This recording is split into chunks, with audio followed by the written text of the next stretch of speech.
Shut up and sit down. Hello, gang. Colin here. Festa 67's workshop and his lordship. Hello. Yeah, he of the I've got a sore hand. Got a poorly thumber. Oh, I've not done that at all. I've not even asked for sympathy. I'm not milking it. Oh, me fummy wummykins. Anyway, yeah, Fox is it. I expect no sympathy. Absolutely. Hello. How you doing, mate? I'm all right. Not three bad. Not three Good bad. man. How's tricks, dude? All right, mate. So before we get going, I'll do the usual pimpage and all of that lot before I get the finger of shame. So if you'd like to help support me out and support this channel, you can do so on patreon.com/Festa67's workshop, or you can click the join button below this or any of me video content. You can also access the 24/7 by becoming a channel member. Again, click the join button below. All the links, all the details are in the description. Like and subscribe. Yeah, you can also Patreon Fox as well over at Model Making Good. Like and subscribe. So you can do that as well. And it helps us both keep our channels going, keep our content going and pay our bills. Because this, at the end of the day, is what we do for a living. If you want to help us out and get our attention in the chat, you can do so by doing an @Festa67's workshop or an @Model Making Guru, or you can click the $ and you can do a super chat, which will give you a wonderful bit of air guitar and all of that, and your message in a nice big box. And it helps keep the content coming, it helps keep me going, and yeah. Keeps him off the street corners. Keeps me off the street corners, because believe Trust you me, me, that's a mercy for everyone that hangs around the street corners. absolutely, believe you me, you don't want to see that. Anyway, Now, yes. I was going to say, we can promise that we'll be good on chat tonight, because I'm doing chat dollying tonight. I can't do any building, so I'm going to clean my brushes and then I'm going to do the chat dollying. I have asked for no sympathy. I have milked nothing. I expect no sympathy. Oh, Lammer kids can't even pick up a paintbrush, can he? Oh, I can't even reach my tiny thing. violin. No, I can. I have been painting today. Painting I can do, because painting's just holding the brush like that. But like building and stuff, I can't do that very well. So. Oh, poor you. Throbbity. So yes. So I'll clean my brushes in a minute. Anyway, let's have a look at the chat and see who's in. Model Maker Dave's Workshop was the first one in. Hello, Dave. Hello, Dave. He says, "Fox, you are such a princess." I'm not a princess. I'm a princess. Have a good show. And he says he's giving you a thumbs up. Marcus Bruner's in. Welcome, Marcus. Hello, Marcus. He says, "Evening, Colin and Fox, and of course our fellow frolickers." That's almost a rude word. Absolutely. If you're watching this embedded somewhere, by the way, don't forget, if you're not on YouTube and you want to join the live chat, please do. Click on the YouTube icon in the bottom right hand corner. That takes you to YouTube, where you can carry on watching and you can join the live chat. Absolutely. Andy McLeish is in. Morning, evening, afternoon, wherever you are. Hello, Andy. How you doing, mate? He says, "Hey, Colin and Marcus Brune, are you still killing lamps?" Yeah. Marcus says, "Never killed one." Oh, by the way, Mama Fox sends you her love, by the way, Cole. Oh, love back to Mama Fox and big Mama Fox hugs. She also sent love and hugs to Si, but after I reminded her. Yeah. But seeing as he's not here, we'll just you can have them extra. I know, he's useless, isn't he? I know. I've not heard from him, I don't think. I'll have a look in a minute. I said organisms, and Andy McLeish said orgasmiums. Okay, fair enough. Paul J. Lewis. Good evening, Colin, Fox and model kit wranglers throughout the multiverse. Orgasms? Did someone mention orgasms? This is Paul J. Lewis. Edward Leonard is in. I can't do it. Bollocks. Oh. I can't do it. I'll do it with that. I can't do it with that. I'm not as good with that hand. There you go. Tell you what, I'll do a shrimp instead. There you go. That's lame. I've not got the right angle, but it's like a shrimp. Like the legs on a shrimp. You're such a tart. I'm the wrong way around, but it's like a shrimp like that. I'm a hermit crab. There you go. Look. You're such a girl. I can't do a jelly with that hand. So I'll be a hermit crab. Finger bobs. That's me. Moving on. Oh, so hello, Edward. Aisha's in. Good morning, Colin, Fox, and all. Good morning, Aisha. Aisha. Hello, love. Welcome. Big hugs. Hey. And I think... No, not up to date. Chat just jumped. Give me 1 second to catch up. Everybody's saying hello to everybody. If something jumped. Fox, look into getting a bionic thumb. Yeah. I can make the noise myself. I don't need all the expensive mechanical bits. It's just like being there, isn't it? It is. It's like having Steve Austin in my very, very ears. Yeah. Paul Lewis says, Fox Chat Dolly, possible porn name. Movie. Is he not in a horny mood tonight, do you think? I think he is, don't you? Paul got a bit of the horn going on there. He seems a bit feisty, doesn't he? Scale Modelling Chaos is in. Evening all. Hope you are well. Aisha says, I've broken left arm after blacking out and falling down the stairs yesterday, so I'm a tad out of sorts. Oh, big bless you. Sorry to hear Take that, care. darling. Your arm's worse than my arm. Andy McLeish says, SMC, who are you this week, month or year? What's Chaos's current name for May? June. June. Yeah. That makes sense. I'll forget that instantly. And Peter Bovey says, hello, I've tickled the thumbs up. Thank Hello, you, Peter. Many, many thanks, mate. Massively appreciated, buddy. Yeah. And that is everybody. That's everybody up to date with the chat. So I will keep an eye on the chat for you. You're good. You're so good. Cole can concentrate. You can put yourself full screen if you want, Cole, because I'm No, I don't need to do that. People can then see what you're doing. You're fettling and fiddling and Yeah, but. Oh, you need to go full screen for that. Yeah. Oh, hold up. Let's reach over and get me mouse. It's also, so I can do it if you want. No, that's all right. I don't want to hurt your thumb. Are you going to show the special bit? Yeah, I am, mate, when I pick it up. But yeah, kindly Edward Leonard sent me over his spare squig-off body. Very kind. So I'm going to 3D print an head for him and a extension for the towel. But when I turned it over... Wedge! Wedge! Yeah. Oh, I didn't get those big key blocks on mine. Yeah, it's going to be like, yeah. I just realised where my thumb is as well. It's like, yeah. Thing is, it's got a great big wedge, but there's no. I think that might be naturals. Yeah, I don't know, it's not very big. Hey, mate, the size of the squig off. Yeah, that's true. No, I mean, compared to body mass. So yeah, yes, that's an incredible thing to give you. Print out and scratch build the old whatever you want to call it that goes on its back. Outer, that's the thing, and an head and that. So keep an eye out for that. But massive thanks to absolutely. Edward. And it arrived safe and sound this week, and yeah, I was pleasantly surprised, mate. That's an incredible gift, that. It is, and it's really good. I just realised where I've put my finger. Look. So yeah. So now you've got the same problem that I've got, is how exactly to paint that bit. Yeah, exactly. And are you going to get like a few tufts and give it a little bit of a man garden? Yeah, probably. It's one of those. Part of you knows it's an Optivisor job, but part of you doesn't want to put the Optivisor on because you know what you're going to be staring at. I don't want to see some things close up. So, again, massive thanks to Edward for that. Absolutely, that is an incredible gift, that. What else have I been up to? Oh, I've been adding things to me Warhammer shelf box. Oh, sorry. Oh! You forgot you weren't wearing a top, didn't you? I did, but yeah. Oh, Lord. Oh, my God, look at that. Yeah, the Bane Blade's back in. Yeah. You remember which way to turn the camera when you come back? Mate, I can do one better than that.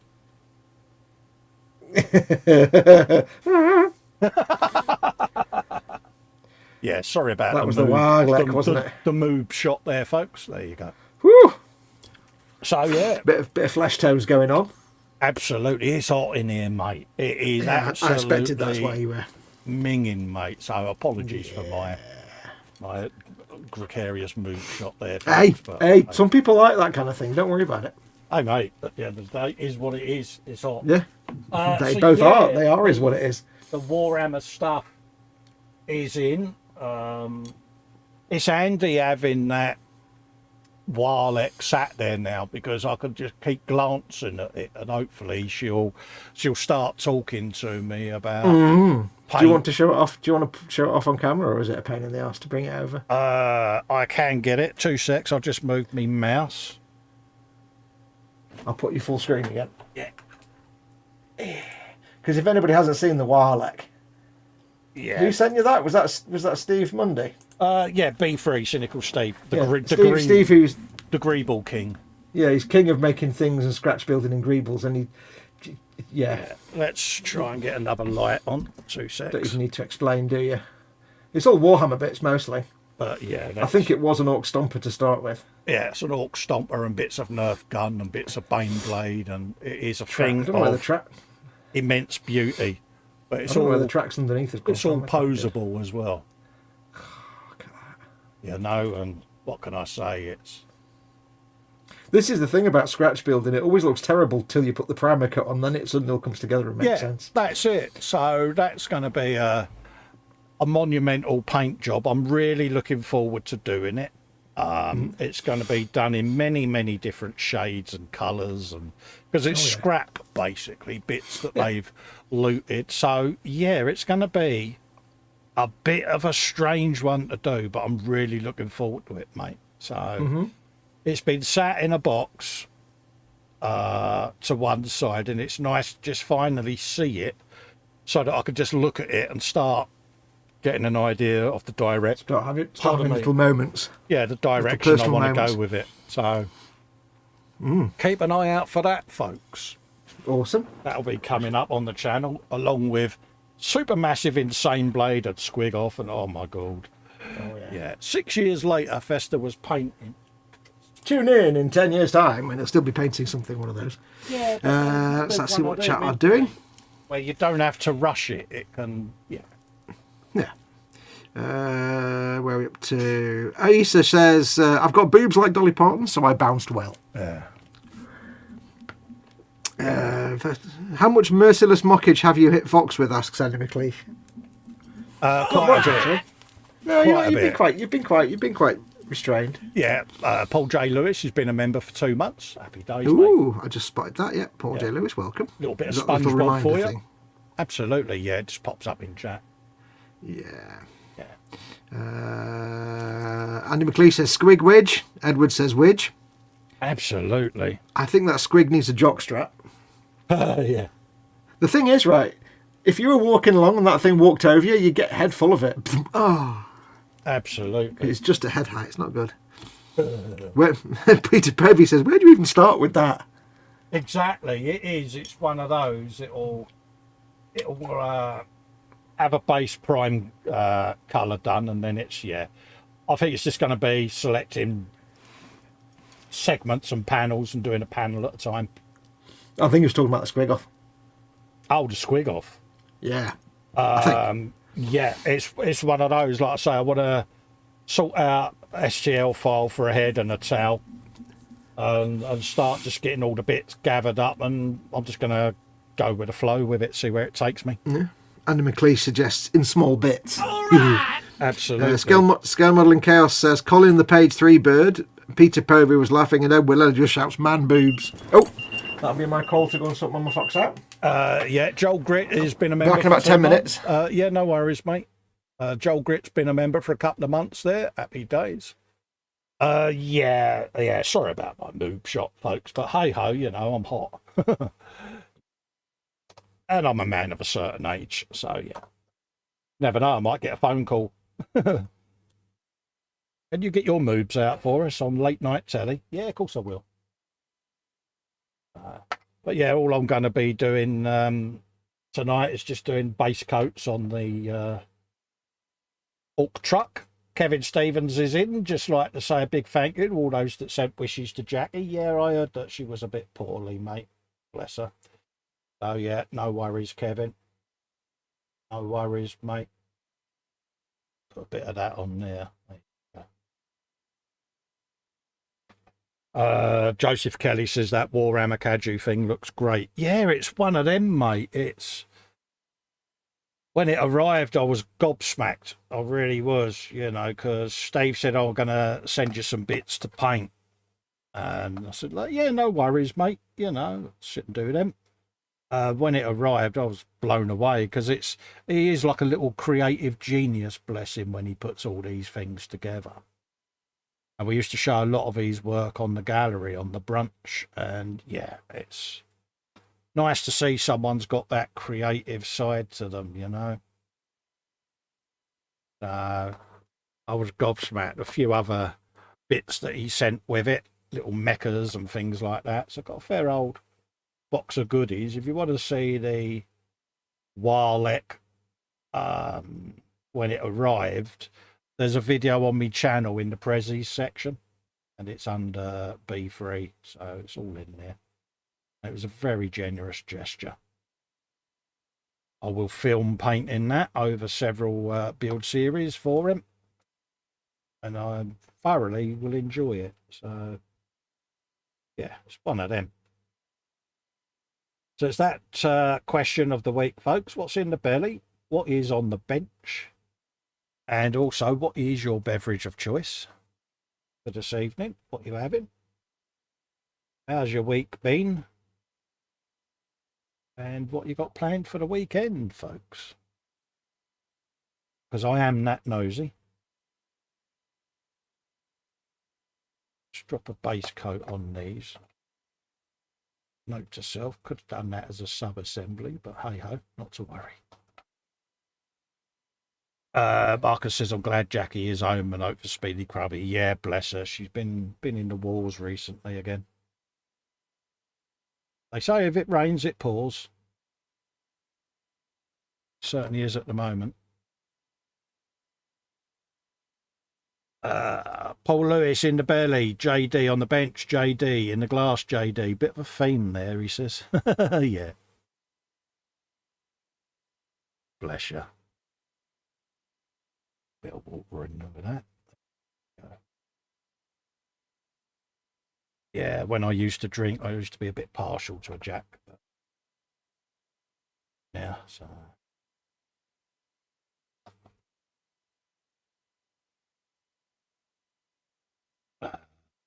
Kevin saying hello to Marcus, Joel, Edward and Andy. What else is there? Let's have a look. Peter Povey says Ragnar Blackmane rules. Absolutely. Yeah. Andy McLeish says, yeah, Candid Festa, hide the women folk. Yeah. Absolutely. I've got a nice rack of ribs and that after the show with my usual Friday onion barges and that, so I shall sit and enjoy them later with a nice cup of rosy. Sit and watch a bit of telly. Ready for chillaxing tomorrow. Andy Preston is in. He says, hi Colin, sorry I'm late. You don't have to apologise, Andy, at all, mate. Nice to see you in. Hope you're all right, mate. Nice to see you and all of that. Hope everything's all right in the land of Andy. Paul Lewis says, how's your health? Still fighting your ailments? Yes, mate. Yeah, I'd be lying if I said that it's all rosy, because it isn't. You know, I have progressive relapsing remitting MS, as you know. It bites you in the backside and you lose things over time. You know, my mobility now is really bad. You know, I don't get about unless I'm on crutches, and if I'm out in public, it's out with a wheelchair now. It is what it is. I've had it since my mid-20s. I knew long ago what the long-term prognosis was, and I'm at ease with it. But that isn't to say that you don't find it frustrating, because you do, because things you took for granted, you can no longer do without assistance. And that, even now, I do find difficult, but that's male pride. That's just, you know, us being us. Diabetes on top of it. It's like, yeah, really, thanks. Anything else you want to throw at me? But it's like anything. Once I learn about what it is I'm dealing with, I'm cool with it. But there's no point in moping about it. You know, we're on this little bowl of rock for a very short time. And it's not going to change the fact that I will still goon around like a 7-year-old. And life's too short to be miserable about it. So it is what it is. But like you say, it can kick your backside every now and then. And yeah, it lets me know it's still there, shall we say. But we'll get there. How's you anyway? Edward Leonard says belly, T-bone steak, baked potato. Back for a minute. Benchy says is nothing. Drink is Jim Beam and ice cold refreshing beer. Nice.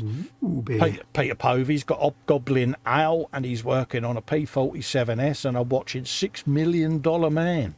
That'll be my weekend. Happy days, mate. Yeah, still do the noises. Oh, yeah. Yes, I'll have to go off again in a minute, but I'm back for a second. Yeah, I know, mate. Andy Preston says, hi, Colin. Sorry I'm late. Yeah, it's all right. Read that, mate. I'm up to date. Did you? Yeah. Oh, good lad. Yeah, we Good are lad. thoroughly up to date, mate. Good lad. Edward Leonard says, you've done Edward's T-bone steak. Nope. Yeah, I just read that. Jim Beam Did you? and an ice cold. Oh, you did, refreshing yes. beer as you sat down. But you didn't read Marcus's. Belly Swedish pickled herring. Oh, Nice. Oh, really? Is that the stinky stuff? Good man. Because I don't mind sweet pickled herring, but not the stinky stuff. Pickled herring, smoked salmon, meatballs and potatoes with a dill, chives and sour cream sauce. Bench 177 Shackleton and 172nd Hercules. Beverage right now Balvenie and a cold IPA. Oh, nice. I had. What did I have for my dinner? For my dinner, I had Chinese, but I had a bottle of Peroni beer. I don't drink fizzy lager, but when we get a Lebanese takeout, they do Peroni beer, so we get a few bottles of that in. Oh, right, yeah. Nice little tipple for me and Mama Fox sometimes. Absolutely. Not the. Marcus confirms it's not the stinky stuff. It's not surströmming or whatever. Whatever it is, Fisk. Bobbins is in. Says hello. Hello. Hello, Bobbins. I don't know why I remember the $6 Million Man thing. Yeah. I think it's because that's what we grew up with, wasn't it? I love the way it's like, how can we show that he runs really fast? We'll show him running really slow, but we'll put a noise on top of it. Yeah, or speed up the footage. Yeah, badly. I can jump over a car really slowly. $6 Million Man, that's going back some, says Joel Grit. Oh yeah. Yeah. I haven't seen it since I was a kid, but I get the impression if I went and watched it now, it'd be absolute garbage. I'd be like, oh, this hasn't aged. I made that mistake about 4 years ago, and I got through 3 episodes, and it was like, can't watch no more. No. It totally shattered my childhood memory of the programme. Yes. But it's like all the things like the Time Tunnel and stuff like that I used to watch as a kid, which you can't watch now because all the old Irwin Allen stuff, they're terrible. Yeah. Yeah. You know, Land of the Giants, Time Tunnel, things like that. Oh, he's just watched the Bigfoot episode. I don't remember any of the episodes. Yeah. Dan Kramer's in. Hi, gang. Hope everyone is doing well. Poor Gimpy Fox. Let me check my message and see if we've heard from Cy Reynolds. Yeah. The dirty stop out. Yeah. Who isn't actually. Hasn't seemed to be with us. I know he's useless, isn't he? I hope he realises that he has got one of those HR meetings coming without coffee. Oh yeah, oh yeah. I shall send him a terse message. This is a terse message. Yeah. You tart. Where are you? Poor Cy. Really hope he's not curled up in bed bad. Also, I am reading this out on the stream. As you're having to do chat, As darling. I type it. I think he'll be proud of you. It. And then I'll just put internet shame. Yeah, Edward Leonard says, yeah, Dan, don't worry, he's buying a bionic thumb. Yeah, he needs it.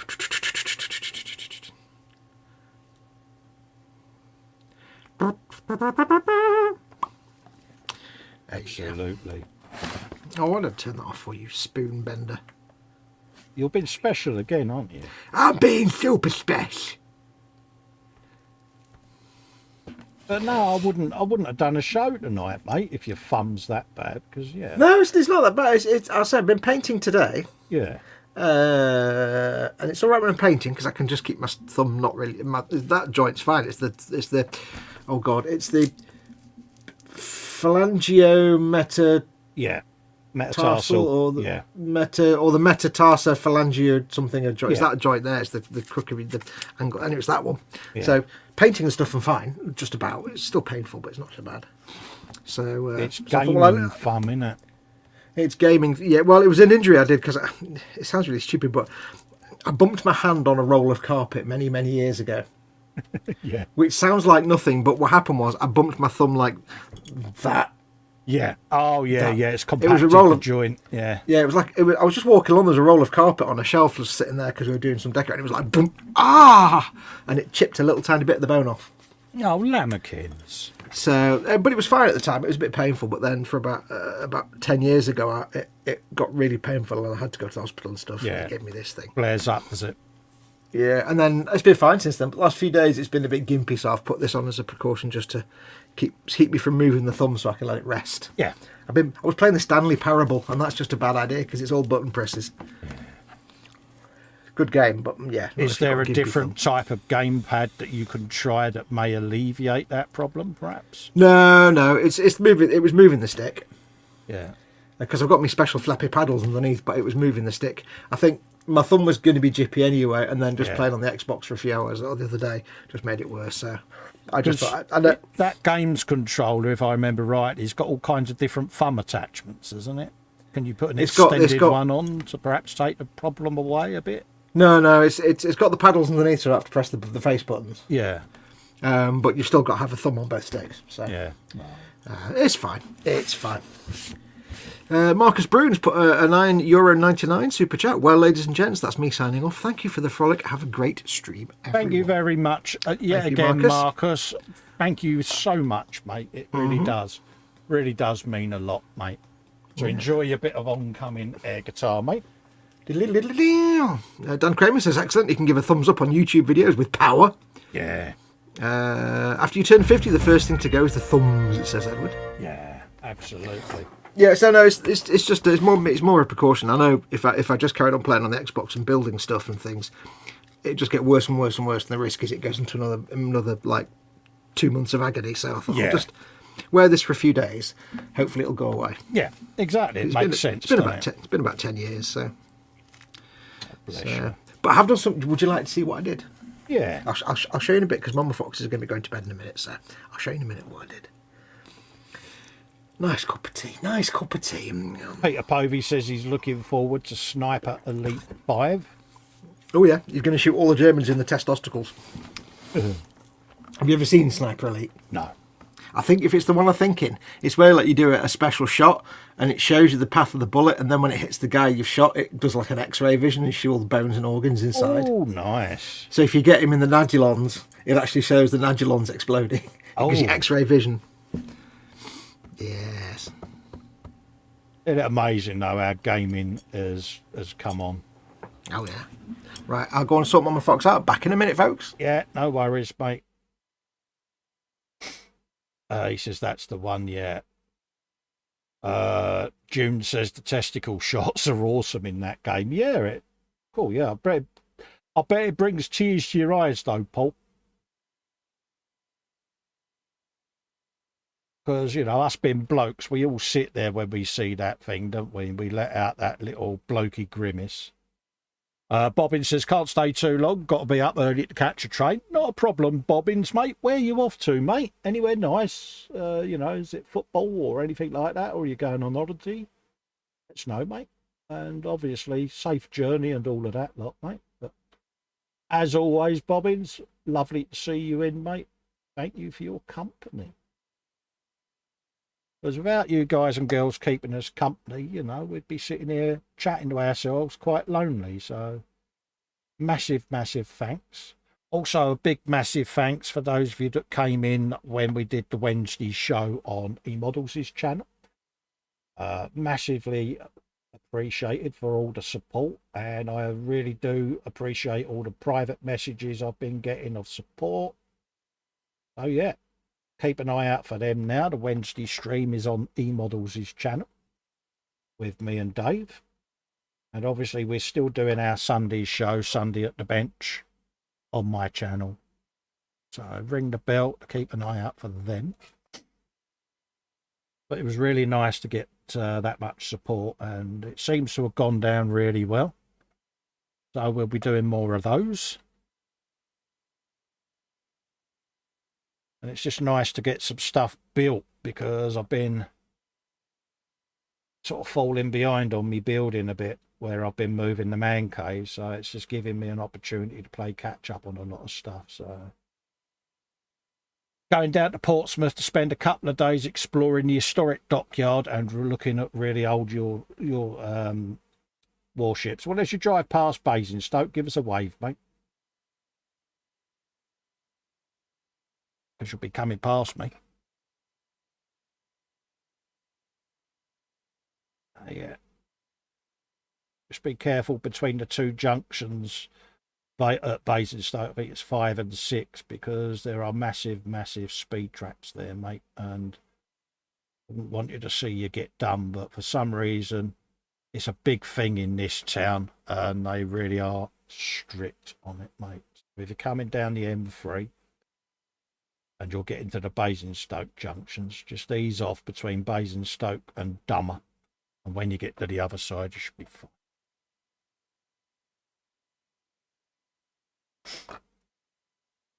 Dan Kramer says, we had some interesting times here yesterday. We had a storm come through with 90+ miles per hour winds. Lots of trees knocked over, need roof shingles replaced on my house. So we got off easy comparatively. Absolutely. Dear friend of mine, young Vincent, you know, he had a bit of an issue in Belgium this week that happened, and yeah.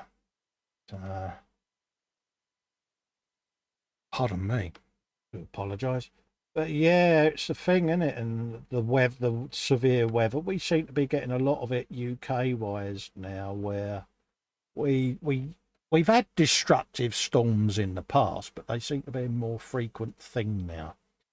Whether or not that's because it's reported more widely, I don't know, but definitely something in it, because, you know, these events are becoming very frequent now. You know, you'd get heavy Hello, I'm back now. And you'd get heavy rain, but now we seem to get quite a bit of destructive weather. Have I gone away for 5 minutes and come back to you talking about weather? Yeah. Have we gone middle class? No, Dan Kramer was raising it in the chat that he had some weird weather events this week, so and it keep the conversation going, because you know what I'm like, I will sit here silently. You just sit there painting, and you'd be like, what, painting what?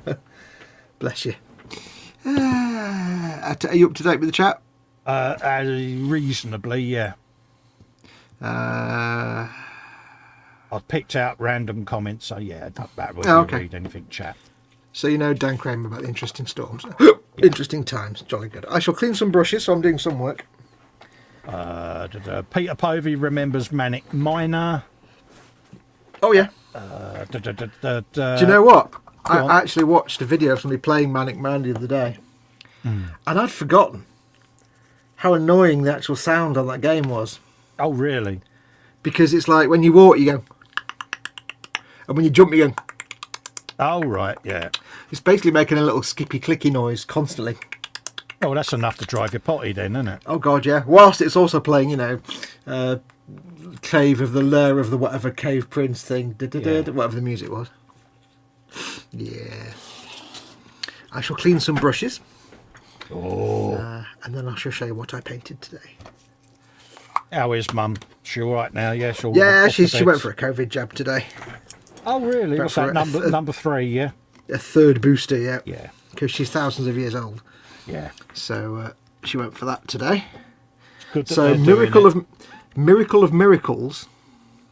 Because she normally gets up. I normally fight her to get out of bed about 2:00 of an afternoon. Because she's old, she sleeps a lot. And miracle of miracles. All week I've been like, right, you're gonna have to get up early on Friday. You're gonna have to get up at 10:00 because we've got to be there for 12. It doesn't actually matter because you book a time, but it doesn't matter what time you turn up, really. No, that's right, yeah. But she didn't know that. So, but yeah, I woke up at 10:00 and she was up within 10 minutes. Oh, wow. Are you not well, love? Yeah. Are you poorly? Is there something wrong? Yeah, can you send a a message out so I can get me mum back. Yeah.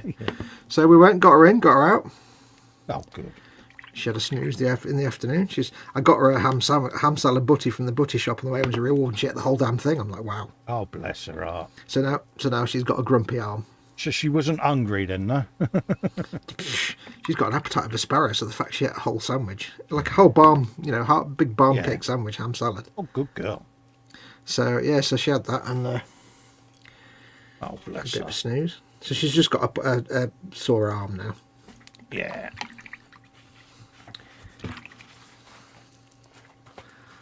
I was kind of assuming that I'd have to go for one as well at some point because I'm a carer, but I haven't had a text message yet.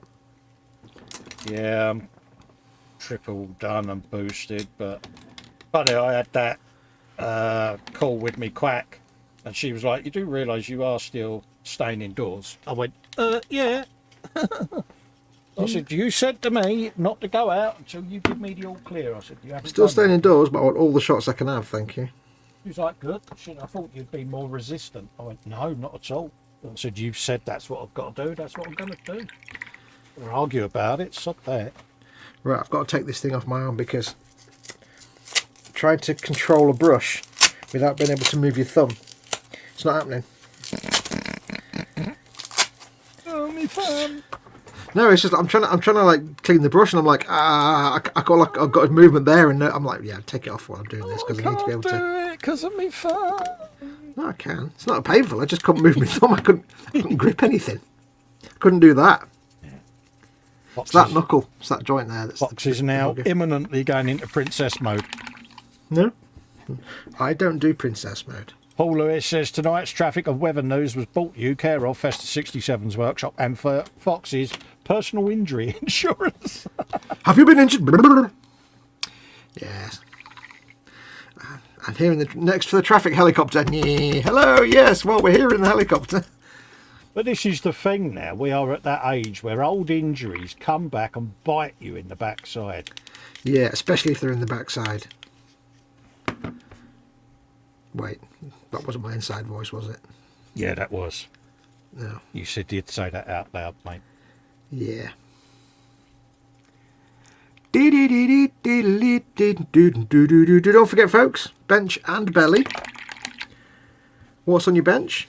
What you're working on? Doesn't have to be a model kit. You could be building a shelf. You could be making a cardboard kit. You could be dismembering somebody to hide them under the patio. I don't know. What you could be doing anything. But what are you doing? Bench and belly. Yeah, what are you up to, folks? And don't forget, what have you had for your dinner, or what are you going to have for your dinner? And don't forget, we really only care about the food bit. That's the important one. Oh, yeah. The other stuff's just kind of like padding, really. Right, where's my are you really organised stuff, and now I don't know where something is. Oh. Yeah, I was like that. God damn it. Where's me? It's like before we went on air, Fox was like, "Oh," because I'd said to him I'd got me squig off and had arrived this week. "Oh, get it out," he says, "to show the viewers." And I suddenly looked over and thought, right, now what cupboard did I put it in? Well, I've got my little brush rack that I had. Yeah. And I thought, well, I don't need it now because I've got me army paint rack thing on my wet palette. Yeah. But I kind of need it now to put the brushes on when I've washed them. But do you know? I don't know what I've done with it. I don't know where I put it. God damn it, Fox! You're such a spoon. I put it in a good place. Oh, have you put it in that safe place that we all have in our man cave? Yeah. In a location made completely of unmemorable letters and numbers in a sequence that I can't remember. Now Gotham's fallen over. Dan Kramer says, "Have you been injured recently?" ? I don't care. Let me tell you about my owies. Absolutely. When I said, "Have you been injured?" that's a reference to an advert in the 1990s here in the UK. You'll remember it, where it was like for some personal injury thing. But this guy would come and say, "Have you been injured?" But the thing is, right, he was a really big, fat, scary bloke. Like he was like a boss in an office. Yeah. But he was terrifying, and he had like a painted-on moustache, and it was really scary, and I didn't like him. Oh, and he's dropped out. June is saying belly, made for Jeeters, which I then turned into enchiladas. And his Back bench again. is a Revell 130 or 183rd Mayflower. Oh, happy days. I can't find that thing. I'm just... You're so useless. Do you know that? I am. I'll just have to use this. Yeah, so when he come on, he wouldn't say, "Have you been in?" He'd come on and shout at you, "Have you been injured?" Yeah. As if he's shouting, "Where's my annual report?" Sorry, boss, what? Bit like that Silic Bang bloke, innit? It frightens the life out of you when that advert comes on. Barry Scott, who isn't actually called Barry Scott. Can't remember the actor's name. Right, where is this? Aha! Aha, found it. It was in a place. Is it in one of your special Hobby Zone units? No, it was in an under place. Oh. There. One See, of those. Now I can have them with the water and the dripping, you see. Oh, I'm impressed. Look at that. Because I don't need that now. I've got this with the brush rack, so I can keep. But Yeah. it's handy for when I've actually. But now I've just spilled my brushes out everywhere. It's all unkempt. It's all going well, isn't it? It's all rubbish. You're rubbish. La la la la. So what's your bench and belly for today? Then obviously bench we know. I've got a rack of ribs next door ready to have when we come off air. And I shall have that with a nice strong cup of Rosie Lee, mate. Ooh, I must set an alarm. I've not set an alarm for you, have I? I have. I know you have. 45 minutes we've had so far, so Yeah. give it an hour and a bit. Yeah. Dan Kramer, belly, burger with cheddar cheese, fried onion strings, barbecue sauce, and brioche bun with fries. Bench ordered new cleaning stand for his soldering iron so I can work on the Razor Crest engines. Soldering. James is in from Retro Rabbit. Hello, James. Hey, James. How you doing, mate? Hello, my friend. See, I could wave my thumb at you like that and go, hello, James, but someone else who's a princess, No, I can do it. That joint's fine. It's that joint that's the bugger. you mind you don't hurt yourself. You Because just I'll shut tell you, up. come Sunday, you're going to be sat there in a sling, mate. You just shut up. You just mind your own business. You just concentrate on what you're doing. Yeah, but I haven't got Si here, so I've got to mock you alone tonight, and it's hard. Yeah, this is true. It's hard this is work, true. mate. It's actually difficult for us to mock each other because Yeah. the problem we have when Si's not here is that if I mock Colin, he's got just as much ammunition on me as I've got on him. Yeah. We're both as dumb as each other, so if he mocks me, I can mock him back with something equally stupid. So it doesn't really work when it's just me and Col. So then do we form an alliance then, as a pact, and just mock Si then? I'm pretty sure that's what we were doing anyway. Yeah. But yeah, it's like, it doesn't really work. Because like, I'm a positively charged particle and he's a positively charged particle, so Yeah. we just float about being positively charged particle. It doesn't really, Yeah. Thing is, we know we're daft as a brush. We know that. Daft as a brush. Why is a brush daft?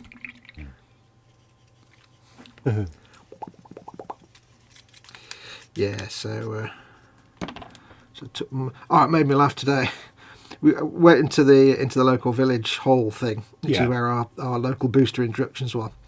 And I walked in and gave the details, and I just sat. Mama Fox, we've got like a little stick it in the boot of the car wheelchair just to get her to and from. Yeah, yeah. It's only a little cheap thing, just to wheel her in. So wheeled her in, and we just had to wait, like literally by the door, because then we can't go around the normal way because it's all ramps and stuff and steps and things. So Yeah, yeah. they literally just get you to wait by the door, and the doctor comes out and drags you in. That's right, yes. So we sat there, and there's the lady getting people in, taking the details, and like this woman comes in, and she's like, I've come for my booster, la la la la la la la, no mask, No.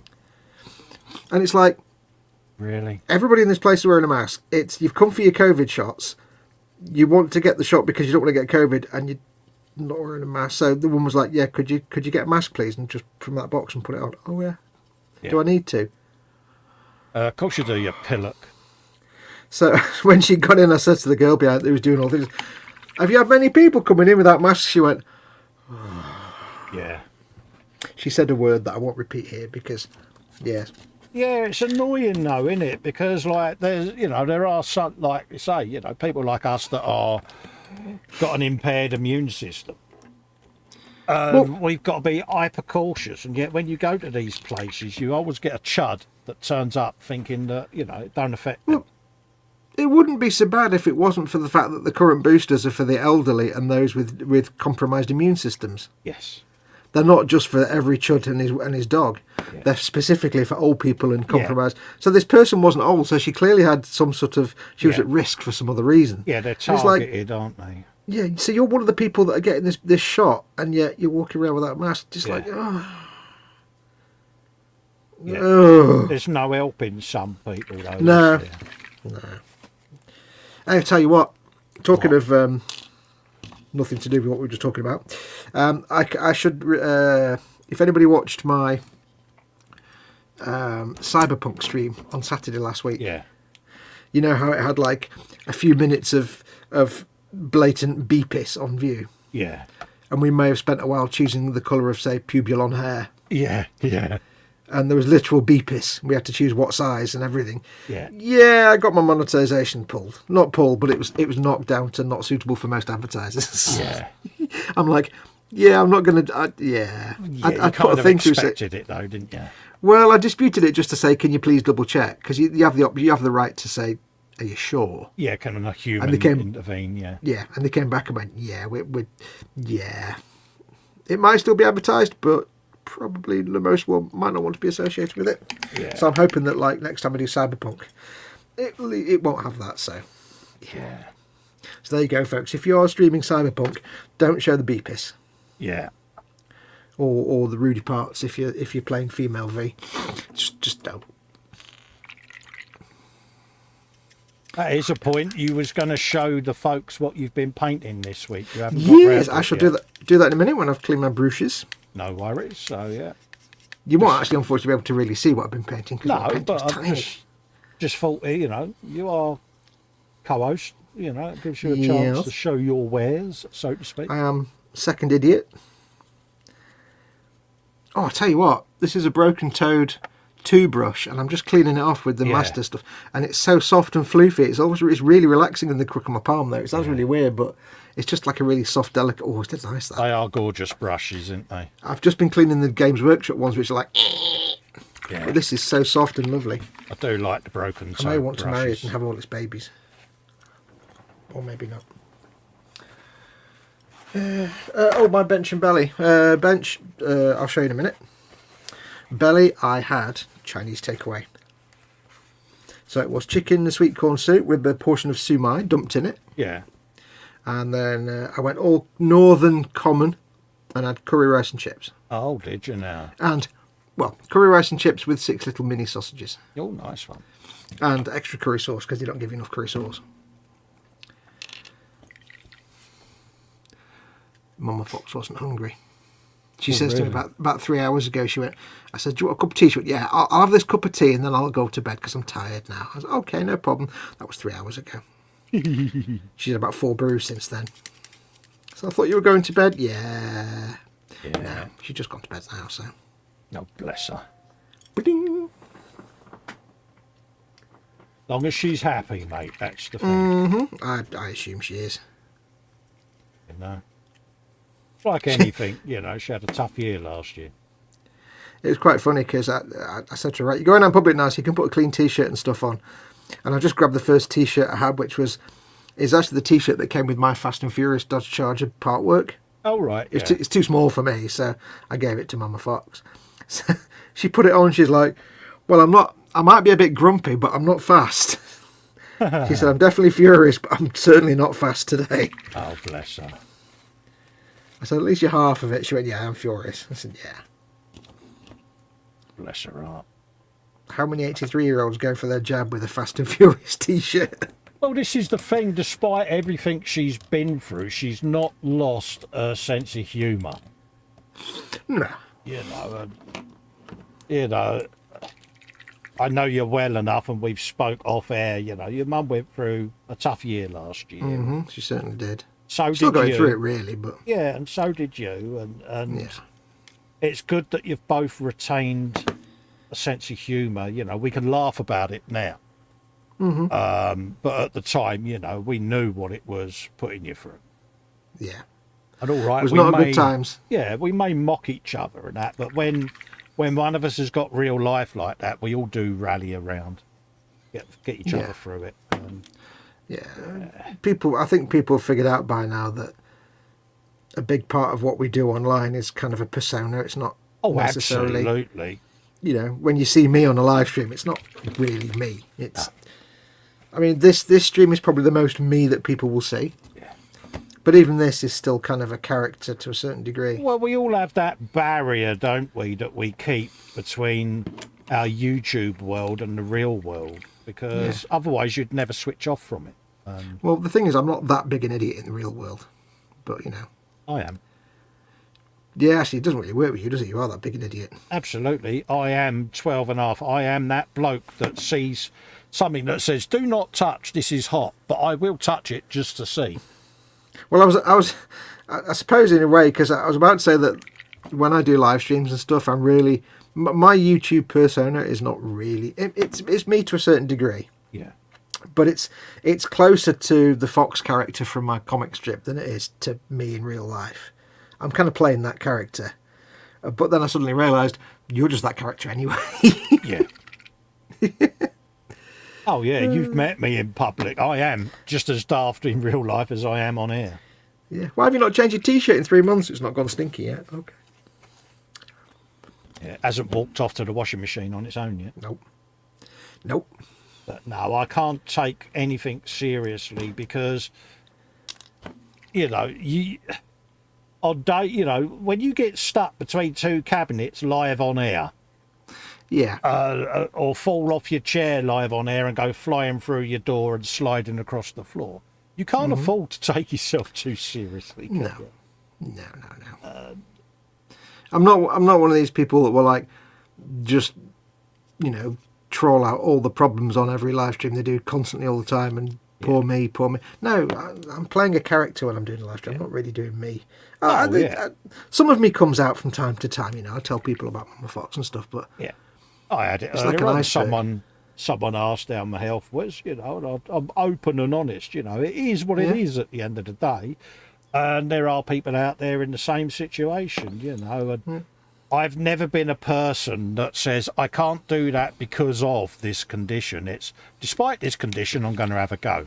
However, it may go wrong. I may be surrounded by paintbrushes and bits of this, bits of that. But hey, I had fun doing it. You know, and I am useless, you know, but you know, most you probably find that most people that do YouTube content have a kind of character that they play to a certain degree. of course we do. Not many people are actually themselves on camera, and the ones I know that do, they're kind of not interesting to watch. They're kind of depressing. You know what I'm talking about, but we're moving on. Yeah, I was just about to do a voice then, and I had to stop. Don't.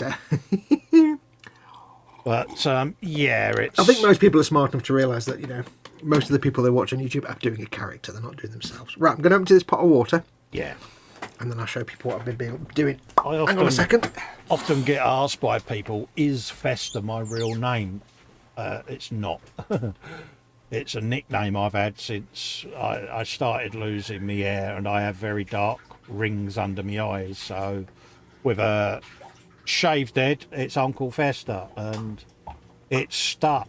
But it is surprising how many people recently that are new to the streams and new to the shows.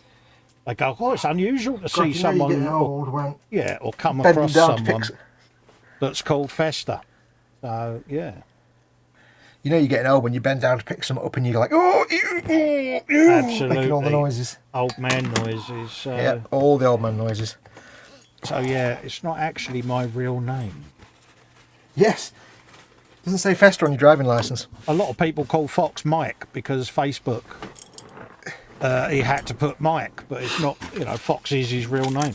Yeah, Fox. Facebook wouldn't accept that Fox was my real first name. They said, no, we want people to have real person names. And I'm like, at the time I was doing a comic strip, and I'm like, there's 900 furries on my friends list who all have stupid names. Yeah.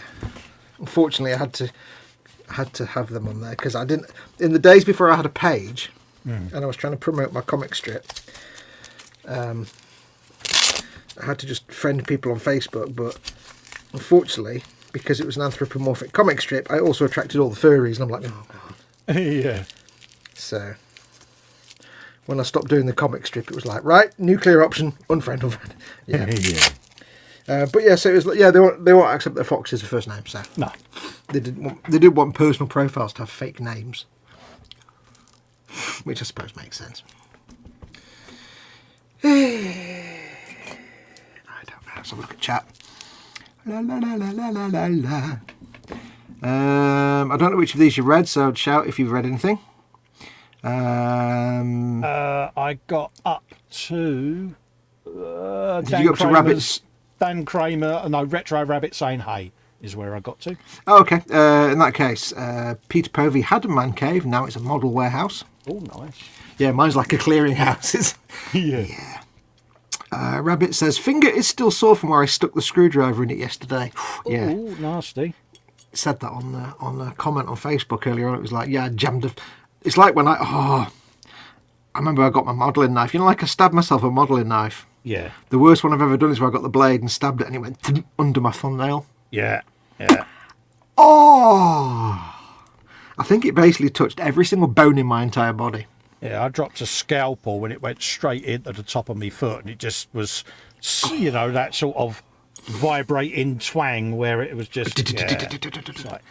I dropped a. I remember that my modelling knife fell off the bench once and went into my leg. Yeah. It was sticking up out of my leg, and I'm like, that'll be ow then. Yeah. Didn't actually hurt. I remember once walking on a plank and a nail went up through my foot. That was fun. Oh, I did that during the week in here because, as you know, I've been having a massive move round. And I walked into the kitchen, and as I'm walking across the floor, the wife heard this tick, tick, tick noise. She said, what is that noise when you're walking? I said, it might be me crutches. She went, no. She said, can you just lift the foot up and put it down again? And I did, and she heard it. She lifted my foot up, and I had 2 tacks stuck in the ball of my big toe. Went, you've just reminded me when I was at secondary school, for some reason, we used to have this thing of putting like drawing pins into the toe and the heel of your shoe. Yeah, double Blakeys. Yeah, so it was like having steel Blakeys, but you obviously didn't. You just they were just thumbtacks jammed in the bottom of your shoe. Then you wonder why this shoe fell apart. Yeah. Dan Kramer says, so is coating your hand really part of the brush cleaning process? Yeah. Yeah, it's a good place to, when you clean your brushes, you don't want to be twisting them because that damages the bristles. You want to pull them, but you want them to have some squish against them. So that little crease in your hand there is actually a really good little crook for pulling the brush through. I think it is. I get my hands covered in it when I do too, says Rabbit. So if you've got any dirty brushes, send them to Fox. No. Although it does mean I get to smell delicious lemon cheesecake for longer. Speaking of being covered in it, I need to get into the shower, then pick up my better 3/4, says Rabbit. Oh, bless. And Dan Kramer says, don't forget dressing in between those two. Yeah. If Fox didn't play a character, the show would be called the Princess Power Hour. I see what you did there. Oh, you've just reminded me. When I used to work at the Driving Standards Agency, 25, 30 years ago, we used to book driving tests.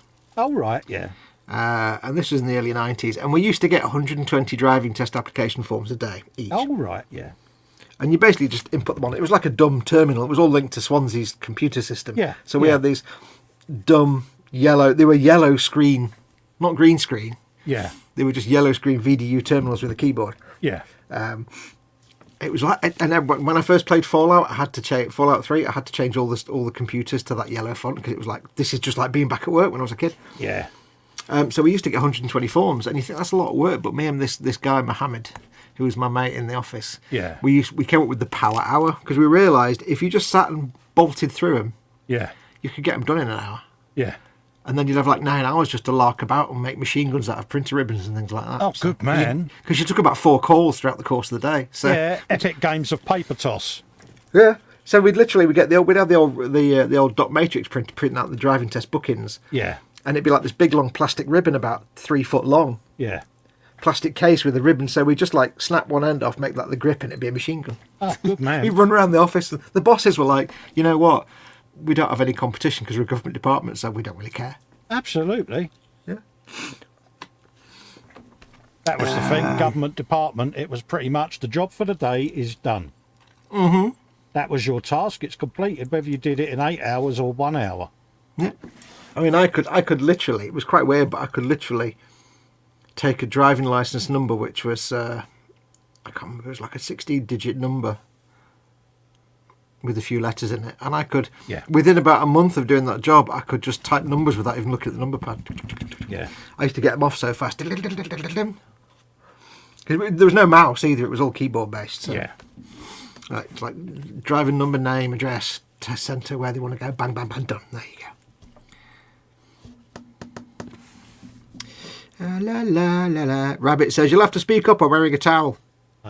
And then says, the rabbit is now moist but clean. Moist rabbit, I don't know how I feel about that. Yeah. Moist. That mean rabbit was watching your stream naked. Naked. Naked. You know, like just you are, just like you are now, but yeah. Watching, not doing. What are you doing, Cole? What are you doing, Cole? What are you doing, Cole? I am painting base yellow down at the moment, mate, on bits and bobs. Bit of Abadan, is it Abadan? What sunset? Avalon sunset. Avalon sunset, yeah. So we've got some base colours down, and then got Abadan black base, and then you're going to have Skaven Blight Dinge. Ooh, that's a nice colour, that. And then Storm Vermin Fur over the black. Ooh, yeah. And then obviously the base yellows, then going to have different yellows put on it. So this is that early stage of the paint job. The stage what, I hate. If you weren't going over that black with Avalon Sunset, you'd be pulling your hair out. Yeah. It's a really good block colour, that is, the Avalon Sunset. Oh, it is, mate. So, yeah, that's what I'm up to at the moment, mate. Just doing all the little bits and bobs for it. Again, very early stages of the paint job, but, yeah, you get started. Go on. Edward says, that's okay, Colin is naked. And then Dan says, I think it's become expected at this point. Oh, absolutely, mate. I am not naked. I am wearing the trousers and everything at the minute. Oh, yeah, I got my shorts on. He says that, but he's not going to prove it, and we hope he doesn't. No, believe you me. Jeff's in, Candy Grab from Mongo. Hello, Fest, hello, Fox, and a big hi to all in chat. Hello, Jeff. How you doing, mate? As far as you're aware, I'm wearing a soaking wet three-piece suit, says Rabbit. Yeah. Nobody says hi to Simon. Have you noticed that? Because they just intrinsically know he's not here. Yeah, I'll see if I've heard back from him yet. Let's have a look. He has been useless. He's gone and he's taking care of family stuff lately. And, yeah, that's just shoddy, isn't it, Fox? Yeah, so do remember, folks, when we see him again next... Mocking. You do need to just, please, just mock him mercilessly. Just type finger of shame at him a lot. Yeah. La la la la la la la la la. You know what's going to happen? It'll be, I fell asleep in my chair. I fell asleep in me. I've turned the thing off again. I fell asleep in my chair, and then I did the poop, and then Yeah. Oh, he forgot it's Friday again, says Dan Kramer. Yes. Well, he can't be in London buying Pikachus again. Yeah, that was his best one, wasn't it? Right. Do you want to see what I was doing today, then? Yeah. Yesterday. Clean Unfortunately, you won't see what I did because it's so small. But it's all right, I'm going to bung your full screen, mate. And I've probably not got the lighting right. Hood is about. That's right, I'll sort it. Oh, okay, mate. There you go. So, this is now officially finished. Because what I did was I painted the dudes. Yeah, look at that. I'll see if I can zoom in a bit. Half-heartedly. Half-heartedly. Can I zoom in? Let's have a look. You're not going to see very well, unfortunately, because it's a crappy webcam. But I painted the dude in the turret here. You see, this gentleman here. Oh, nice. I wasn't going to glue them in, but I thought, you know what, I'll just glue them in, because I didn't want to glue them in at first, because I thought it's easier to ship if he's just in there loose. And then I thought, you know what, I've got to worry about the big stubber anyway, so. Yeah. So he's in there, all painted. Nice.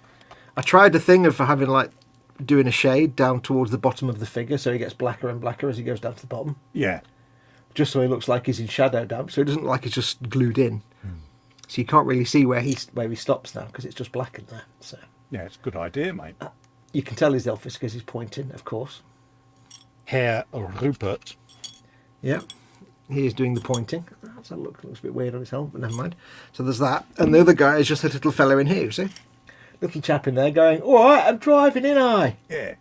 You're only supposed to blow the bloody doors off. But the annoying thing with that chap was 95% of the paint job on him you can't actually see. Yeah. Because below his chest is like his rebreather box and his belt and his ammo pouches. Yeah, I painted all that. You can't see it.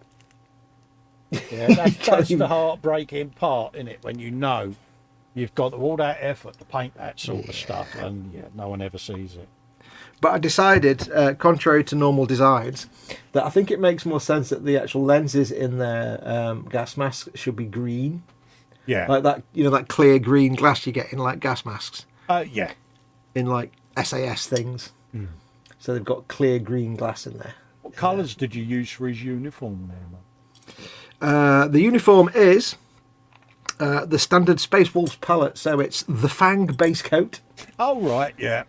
And then a wash of Agrax Earthshade to darken it. Yeah, yeah. And then it doesn't really come out on camera, but I basically went over most of it, apart from the recesses, with rust grey. Oh, right, yeah, yeah. Which is a bit lighter than the Fang. And then the final highlight coat was Fenrisian grey. That's it, yeah. That's the paints you got me to get for the Lehman Rust dudes, wasn't it? Yeah. They're basically the Space Wolves colours is that kind of light blue colour. That's right, yeah. Now, what I actually did was I went a bit wrong, but I liked how it came out, because what you're supposed to do is paint it the Fang, then do a wash, and then go back over with the Fang, so it's like a dark blue colour. Yeah. And then just do highlights in rust grey and very small highlights in Fenrisian grey. Yeah. But what I did was I basically went over most of it with the Fang after the wash, and then went over most of it with rust grey. Yeah. So they came out looking a bit more light blue, but yeah, I'm quite happy. Yeah, but it works. Yeah, so I love painting the leather pouches and stuff and the rebreathers. Yeah, this is the thing. Sometimes just sitting there painting one of them is so therapeutic, isn't it? Well, it's the thing. It's things like on his rebreather, it's like a big box. It's like a satchel. Yeah. So I painted little scratches into the leather on it and stuff. And I'll stop showing anyway. But the thing that gives me the greatest of joy when I'm painting things like that, and like leather stuff like that, yeah, is that basically when I was much younger. Not much younger than today. No, sorry. Let me put this back in the cabinet. When I was just starting out on my drawing career, before I got into drawing with inks and watercolours, I used to draw with inks and colour in pencil crayons. Yeah. And I came up with a perfect formula for me, I thought, with the various shades of brown, to do leather in pencil crayon. So and if I drew a character with like a leather strap or a belt or something, or a sword strap or something, it would go from like a luscious dark brown with a hint of blue in it all the way over to a very light brown on the highlights and stuff. And this was just me making it up as I went along when I was like 12, 13. Yeah. Turns out it's kind of the same way they do belts and that kind of leather effects on the GW paintings, but not the same. So anyway, when I do leather now, especially on those rebreathers, I just do the same technique, just using almost exactly the same colours as the pencil crayons, but with Games Workshop paints. But I cannot wait to paint my plastic deathcore. Yeah, because you've been looking forward to them, haven't you? Well, painting those two figures was a pain because they were... The problem with Forge World Deathcore is some of them are really old moulds and they're a bit lumpy and soft. So some of the details on those figures were terrible. Like trying to paint the edge of the cuff where it meets the hand was horrible because it just kind of goes bleh into the hand. It's just... Yeah, it's not a defined edge, is there? No, and the definition between the fingers wasn't there, so it was like bleh. And the eagles on the helmet. So I really can't wait to paint the plastic ones. So are those figures that I need to get when we do the Russes then? Does the Russ come with figures, or do I need to get some figures to go in them?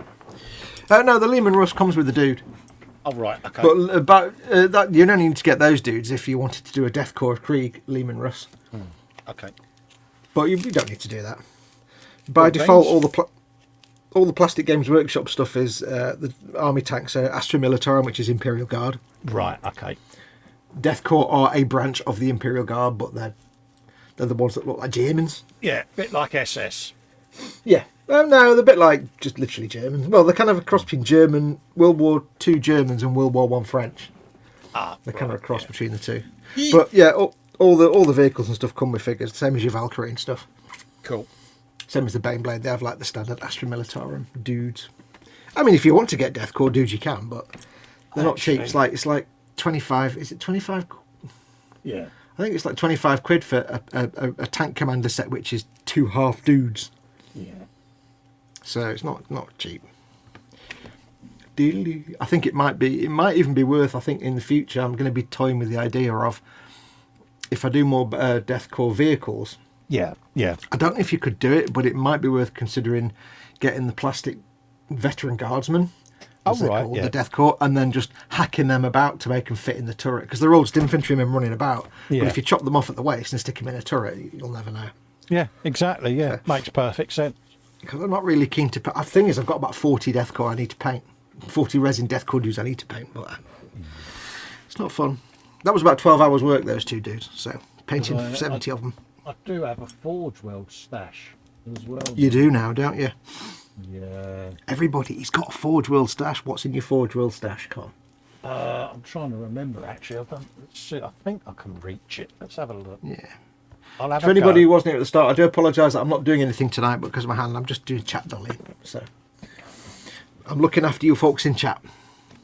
Looks great, Fox. May it sell quickly and for all the money, says Candygram. Thank you very much. That's my hope. I need to get it photographed tomorrow. Get some tarty photographs of it and get it up on the eBays. That came out lovely, says Dan. Thank you very much. That's great, Fox, says Peter. Thank you. Edward, thank you. Says it's looking excellent. Looks awesome, says Rabbit. Remember, though, it's on a webcam, so it looks a bit like garbage on a webcam. Yeah. But if I purchased it, I'd shine a light down there just to see if it was painted. Absolutely. The figures are painted all the way to the bottom, and the bottom of the cupola, the bottom of the hatch is painted black, in black ink, so it's as black as night. Yeah. Rabbit's off. Take care, Rabbit. See you later, mate. La la la. Okay, kittens, I'm away. Have a great night if I don't make it back before your bedtime. When did we become kittens? Hey, I don't know. Paul J. Lewis says, knowing absolutely nothing about Warhammer, is it a prerequisite to use Citadel paints? If not, why do you? Absolutely not a prerequisite at all. No. When I started doing Warhammer, I'd never done them before, and I'd never done brush painting properly before because I'd tried painting with crappy Tamiya paints you can't brush paint with. And I'd never thought about brush painting until I accidentally watched a video of Duncan on Warhammer TV painting something. Yeah. With Warhammer paints, and I thought, you know what? I like the look of that, whatever it was. I can't remember what it was now. So I thought, I'll get that kit, and I'll get the paints, and I'll see if I can do brush painting, because I've never been any good at it. Yeah. And that got me a bit hooked. So I used to watch the videos on Warhammer TV, because I was learning how to brush paint. I was watching the videos, and then I'd get the paints they used to try and learn how they did it, and that would be like my way in. Yeah. And the only reason I use them a lot now is because I've got loads of them. I've got loads of Vallejo paints as well, and they're almost just as good. But you can use whatever paints you want on a Warhammer kit. It just doesn't matter. Absolutely. If I'm doing any airbrushing on them, like if it's a big tank, I'll use Tamiya paints for base colour in the airbrush coats because they're durable. And then for detail painting, I'll use either Vallejo or Citadel. The only reason I use Citadel at the minute is because I've got so many of them. It's one of them, isn't it? They're very pigment rich, aren't they? Yeah. To me, I prefer them to Vallejo just purely because they are... I think, I could be wrong, this is my opinion, but I think that the Citadel paints are the best paints to brush with by far of all of them. We have got rock tanks. Oh, grot tanks! Pardon me. I didn't actually expect you to get them all out. I thought you were just going to tell us what you had. No, I couldn't remember, mate. Orc Boss on a bike. Oh. Kindly sent by Wendy. Oh. And I've got some dudes. What, the dudes? Orcs? You know, I can't remember. Is that the boss with the flip chart, the one with the grot with the flip chart and stuff? The Mac boss? Yeah, I think it could well be, mate. Did you get that one? I can't remember. For some reason I thought you got that one, but I don't know why. But yeah, so I got some dudes there. And don't forget, obviously, I got the... Squig off. Yeah. Squig off! So yeah, Forge World stuff. It is beautiful stuff. He says that because he hasn't tried assembling any of it yet. He may change his tune once he realises what he has to do to get all to fit together. Yeah, but you are talking about a bloke who used to do the resin and white motorbikes. So that's true. Yeah, kind of. Yeah. Yeah. So yeah, that is Forge World stuff, mate. Oh. I know. Yes. And there will be now we will be doing our grot tanks together, so yeah. There will be more. There is a plan. Oh yeah. There won't be any more for me, not till I've buy anything more of anything at the minute. So you don't have to use Citadel paints. I just like them, but just my opinion from my experience, they are by far the best acrylic water-based paints. Absolutely to brush paint. Viejo come a very close second, but they're not. I don't think they're as opaque and dense in pigment as Citadel's paints. What I like about these is you can paint over colours quite easily, whereas not all paints you can do that with. No. And they do just go on beautifully, and they behave. The pots are silly, but I'm used to them now. Yeah, if you make a mistake, you can quickly go back in and paint over and clean it up. And yeah, you can't necessarily do that easy with other paints. Panzer's in saying hello, Panzer. Hey, Panzer. But the thing to remember with Warhammer kits is it doesn't matter what you want to do with them. If you're not there to play the game, you just want to make a nice model, you can do what you want with it. There's no rules. It's just a model kit. It's just a model kit. Yeah, it's your model kit, your build. Do what you like with it.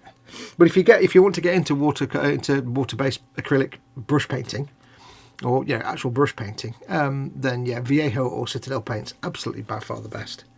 Other paints are available, but not as good. I never really got on with ammo paints. They're not really brush painting paints. Yeah, it's not compulsory. I mean, I had this when I first started. I got it into my head that you could only use Citadel paints on Games Workshop stuff. And what colour should I paint it? Paint it whatever you want. Yeah, it's. You can easily get hooked up in lore and things like that, but I've got no intention of playing the game. No. I'm not sort of portraying myself as an expert on the game or anything like that. I'm just painting them how I want to, in the colour scheme of the clan I'm going for, and that's it. Yeah. And he just chose a clan that already existed, but you can make up your own clan if you're doing orcs. But yeah, it's just, unless you want to actually play the game and you want to play an existing faction, and you want to make it look like the actual faction, but it's in the codex and in the lore book, so you want to reproduce that paint scheme, then you might find the right colours easier. But if you just want nice models to paint, then they're just models. They're just plastic models. There's no right or wrong. Long as it's fun. Yeah.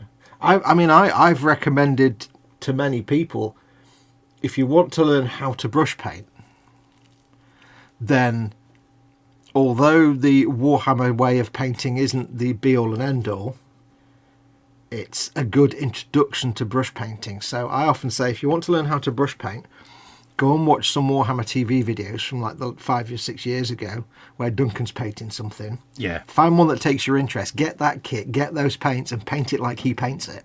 Yeah. That'll give you some experience painting, brush painting. And then once you've done that, you can use what you've learned, because it's like a basic painting level. Then you can start doing your own thing, but you've got the basic understanding. Because if you've never brush painted before, you don't know how to thin your paints or use a wet palette or anything like that. You'd be like, So use something like a video tutorial as a crutch that can get you into it. Yeah. And you may as well just go for one that shows you how to, because a lot of video things are just sped up time lapse, and it's like, it might say I painted this or I painted that, and you don't learn much from those. But the Warhammer TV ones, they're quite good. It takes you through every step, and it's only a basic tabletop level paint job, but it'll get you going. Gets you going and gets you into it. Yes. Wait, Fox has nothing on his bench. Does this mean he actually just finished something now? Yes, Dan says he's hurt his thumb, so he's not working on things to aggravate it more. Panzer Cat says, "Oh, poor Fox. I did show off my Macarius Vanquisher, which I finished." Yeah. Bummy, wummy, sawsy. That means I get a ding on Monday. I think you should get the ding deducted because you've milked your thumb. I have not milked it at all. Have I? I've not asked for sympathy. I've not asked for anything like that. I have not milked it or said poor me or anything. I've not had a camera pointing up my nose going on about it for half an hour. I can't do anything because of my phone. Yeah. I haven't had a camera pointed up my nose. You know what I'm talking about. Yeah. Moving on. Oh, it's so difficult not to do the voice. I know. Never mind.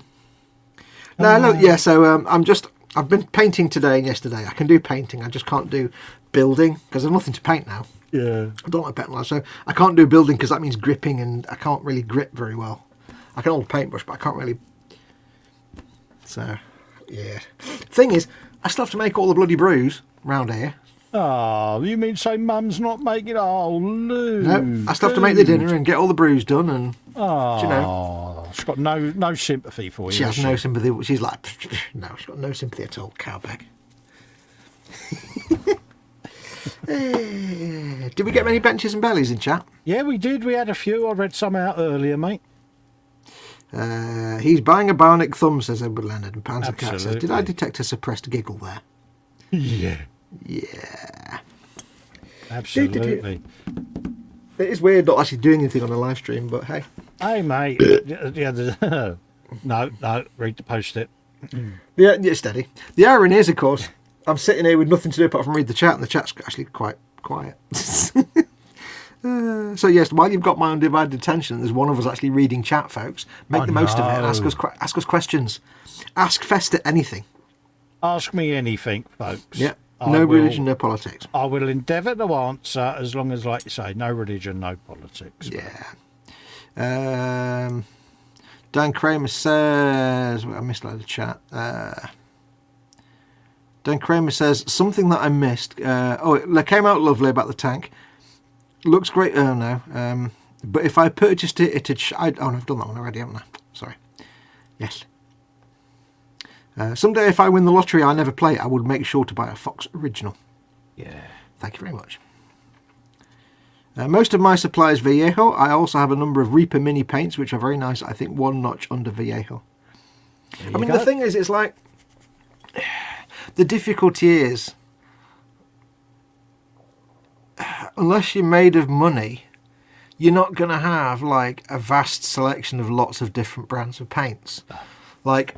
I used Tamiya paints for a long time before I brush painted because I had a lot of Tamiya paints that I built up over 20 years.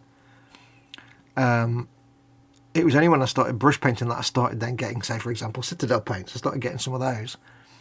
And then after a little while I started picking up some Vallejo paints, but there's lots of probably good paints out there, but I can't try all of them because I can't have lots of... I've only got so much storage space and money, so I've got Citadel paints and I've got my Vallejo paints.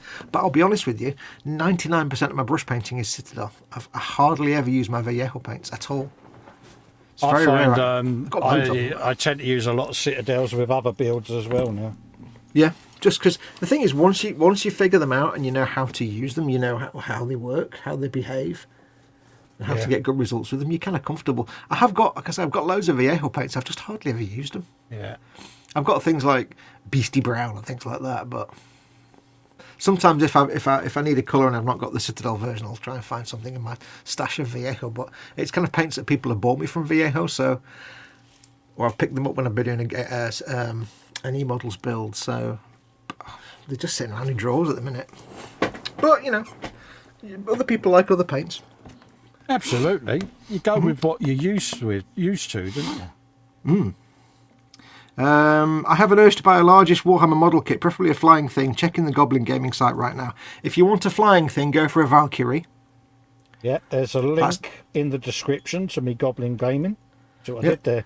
I did. The Valkyrie is like a nice meaty dropship, and it's dead simple build. If you want like a big tank, you know what I'm going to say. Depends how much you want to spend. A Valkyrie is massive, but it's only like 45 quid. But Dan says, go for it. The kits are really cool. They're priced based on the game, not the pricing. Yeah, that's the one thing about Warhammer. To most model makers, a kit worth £40 will have half as many parts as a kit worth £80. You'd be like, okay, the £80 kit's going to have more bits and more sprues and more detail. That's not kind of how Games Workshop works. Games Workshop prices it based on how many you would feasibly have in your army on the tabletop. So if you buy a pack of grunt troops that are like, you need 500 of them, that might be like a tenner. But then you'll have a vehicle, you'll have one single vehicle that might be like 90 quid, but it'll have like 20 parts. But it's because you only have one of them in the game, because you can only have so many things in your army. It's all based on points. You have a certain amount of points and you have to divide that up between like troops and vehicles and stuff. So you might have a model kit of something really... It can work out. Sometimes you can get a really small model, but that costs a lot of money because in the game it's worth a lot of points. It takes up a lot of your point budget and you can only have one or two of them in your army. So you're not going to buy a lot of them. So they charge more. But on the other side, you can get a big, massive kit that's like 20 quid. because they don't cost a lot of points in the game, so you can have a lot of them. So you can get some good deals. Colin's Orc truck that he's been building, that's like 20 quid. Yeah. I mean, But I it's nice. paid, was it 24 quid for the Sentinel, and yet the Valkyrie has got a lot more size, definition and parts than the Sentinel. Yeah. Sentinel's about that big, you know what I mean? It's like, Yeah. it does throw you at first, but you soon get used to it. Yeah. So, you know, you might see some kits that are worth that cost a lot, but you might not think you're getting much. Whereas you might see some kit that looks massive, like a, you know, but that won't cost much at all. Like the Valkyrie is kind of a good one because it's like you get more than you think than you actually pay for, which is quite good. And of course, you can always get a Bane Blade. A Bane Blade is always a requirement for everybody. Everybody should at least once have a Bane Blade. Dan Kramer says the resin pieces can get brittle though. What? Resin pieces? I don't know what you're talking about. Edward Leonard says sympathies between shit and syphilis in the dictionary. Paul says he says the Adeptus Mechanicus Archaeopter looks cool. Yeah, that's the thing that looks like a helicopter. You remember the old bubble cockpit helicopters? Yeah. It's like that, but with like bat wings. Yeah, I think that's one you've said to me before that I would enjoy doing. Yeah, it's like an Archaeopter because it's got the flappy wings. For me, like I say, I just like the vehicles. I think they're mad, and I get to express my inner child with the Warhammer stuff. I must admit. But that's why Colin likes Orcs, because Orcs is everything that Orcs use is made of scrap and stuff they find on the battlefield. So it's all rusty and used and worn. Yeah. Whereas Adeptus Astra Militarum, which is Imperial Guard, of course, it's all like a proper army. So it's all army vehicles, soldiers. So it's all different things. Basically, I'd just say have a look through the website and see if something makes you go, oh, that looks cool, get that. And don't forget, if you want to save yourself 20% off the RRP, He's doing it again. there is a link to Goblin Gaming in the description of this video. Just down there. And you get 20% off the RRP, and I get a little Brucey bonus for the referral. So, yeah. Dan Kramer says, Peter Povey says, I learned to paint skin tones from doing 40k. I still use Games Workshop paints on my 35th scale figures. Absolutely. Oh, wow. I learned to paint I'm learning to paint faces through 40k. Yeah. Because last time I tried a figure, before I started doing Games Workshop, whenever I tried to paint a figure, it was paint it flesh tone, a flesh colour, and then do a brown wash, and that was as much as I knew. Yeah. So now, if I have to paint a proper person now, I've learnt so much painting minis that it'll be like, okay, I need these 3 colours. I need Bugman's Glow, Reichland Flesh Shade, Kislev Flesh, Acadian Flesh Tone, Kislev Flesh. There you go. Ingrained in my psyche now, that flesh colour palette. I'd love to get some GW paints, but they're pricey to accumulate, says Dan. Exactly. You don't have to have them. But like anything with any paint, just build them up slowly. That's all I've done. Yeah. I mean, I've got a whole mess of them now, but I've got mostly greys, browns and reds, but just build them up slowly. Get them as you need them. Well, this is it. What I've done with mine is, as I've bought a kit, I've looked at the base colours that are needed, and obviously my colour scheme being Bad Moon's Orcs. And then I look at additional detail paints that I may need for the metals and things like that.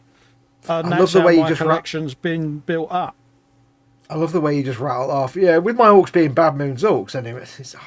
See, a year ago, you wouldn't have understood what any of those words meant. I know. Now you're like, yeah, all my Orcs are Bad Moons. Yeah, you know I know. You know what It's I mean? bad, isn't it? What is Bad Moons? Is it the yellow is luck, or is it? I can't remember now. I think it's luck, isn't it? They're wealthy because of the teeth, aren't they? Oh yeah, they're the richest ones, aren't they? Because you get Flash gets yellow and stuff. No, Yeah. that's Flash gets. What's Bad Moons then? Hang on. Evil Sun's Scarlet. Evil Suns are red, and that's because red makes everything go faster. Yeah. Death Skulls are blue. Yeah. And blue is a lucky colour. Yellow is. I can't remember now. I can't remember what the trait for Bad Moons is. Let's see. I think they're the tech savvy ones, aren't they? Yeah. Because Evil Sons is all about speed. They're all about cars and speed and racing. Death Skulls are all about. Oh no, Death Skulls are all the tech savvy ones. That's right. Death Skulls. Yeah. You've got. Tell me what it says in the book. You're bad. He's got the codex. Is that the last year's codex? This is bad, isn't it? Yeah, I got the codex for 40k when 8th edition came out.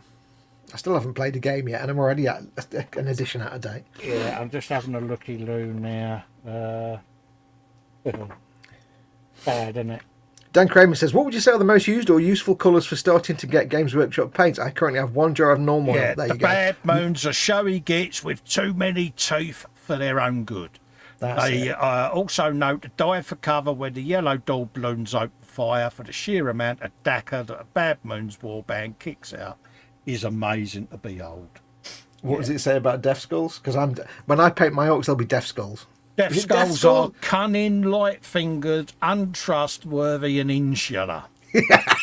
With a mean streak a mile wide. That said, they are none more skilled when it comes to looting the battlefield and cobbling together weapons and tanks from the resultant junk. It's just like it's my own biography. That is it. Death Skulls or Deaf Skulls? Death Skulls, as in DEATH. Oh yeah. Yeah. I'm surprised it wasn't Death Skulls. And there's a quote in this: "Is nothing better than giving the enemy some pricey data and making sure everyone knows it." Gauze brag, a bad moon's knob. Here you go. I remember reading a thing saying that the one thing about Death Skulls is that Yeah. they can annoy other orcs because they spend a lot of time on the battlefield just rifling Yeah. through all the scrap. Yeah. But rather than fighting, but on the other hand, some of their vehicles are like the best maintained because they have all the best scrap. Bad moons tend to be richer than the other greenskins. This is because their teeth grow faster than anyone else's, meaning that even the lowliest of them has a steady supply of wealth. Yeah. Yeah. Dan Kramer, yes, if you've got Unknown Oil, or you need Zagrak Thurshade, they're the two most valuable paints in Games Workshop's collection. It's impossible to say which are the good colours to get because it depends what you're painting. Yeah. But get yourself the absolutely free Citadel Paint app. Yeah.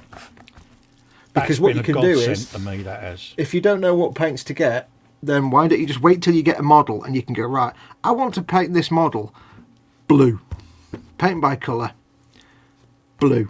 Here's a whole load of different colours. I want to paint it that colour blue. Okay, well, here's the colours you'll need. This one, Thousand Suns blue, Null Oil, Ariman blue, and Temple Guard blue. There you go. And the way it basically works is, it basically goes off the idea of, you do a base colour of the first coat. So that'd be Thousand Suns blue. You ignore this battle ready and parade ready rubbish. If you're doing a good paint job, you get say you wanted to paint this kind of blue colour. You do a base coat of Thousand Suns blue, which is that dark blue colour. You do a wash of Null Oil, which is a shade, it's a wash. Then you'd go over most of it with Thousand Suns blue again, except leaving all the wash in the recesses. You'd then do Ariman blue on a lot of the edges, or you could do a lot of layering on there, and then you do a little subtle highlight of Temple Guard blue. That's how it works. It goes off the idea of base colour, shade, and then two highlight colours. So it's always on the colour app, it's always like 4 different colours. Now you don't have to use Citadel paints, but if you were thinking, I want to paint that kind of colour, and you've got a load of Viejo paints, you can say, okay, well, it's telling me to get this colour from Citadel and then this colour. It's like, well, I haven't got Agrax Search Shade, but I've got Viejo's Brown Wash. I haven't got the Fang, but I've got a colour from Viejo that looks just like that. And I've also got a couple of Viejo colours that look just like those two. So you can use it just for any paints, just because you can go off the rough colours. If you want to figure out like layers and shades and things like that, it's just a good inspirational thing. So there's loads of blues, and you can do it by colour. If it's a Warhammer model, you can do it by the model.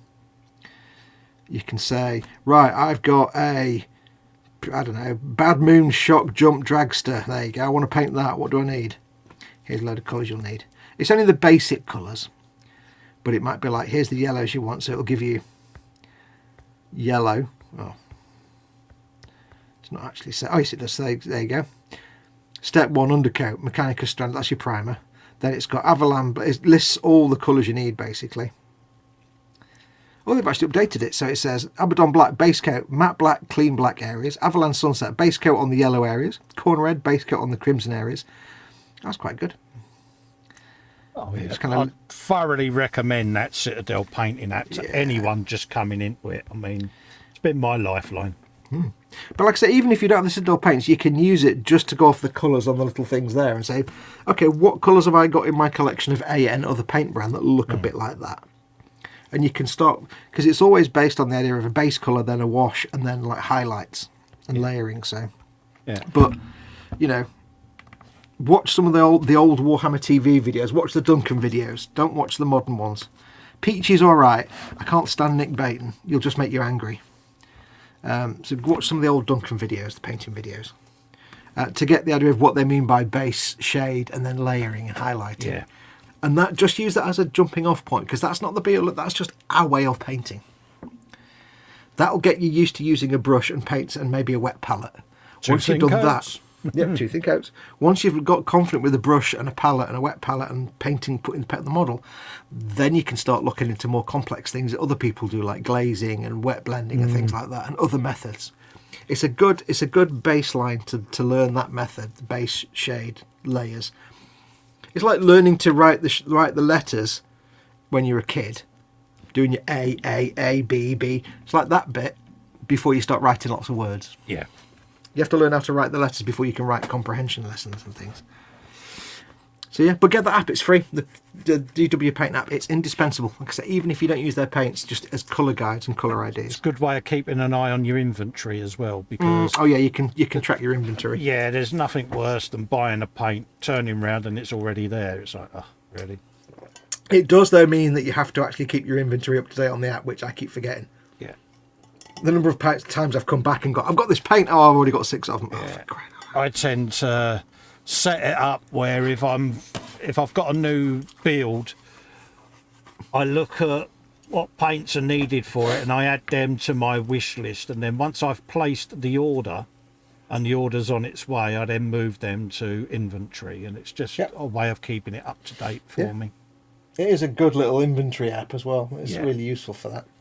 Edward Leonard says, I have a paint app on my phone that gives you different paint brands matched to the paint colour that you need. Yeah, there's a few that do that. They're usually pretty good. They're like closest match colours from brand to brand. Yeah. I'm thinking of using it for people as I have other colours for tech. What were those flesh colours you mentioned? If it's standard, basically Caucasian or white skin tones, you want Bugman's Glow. I'll put it in chat. Yeah. Because they're just nonsense words otherwise. They make no sense at all. The typical Games Workshop way of doing it.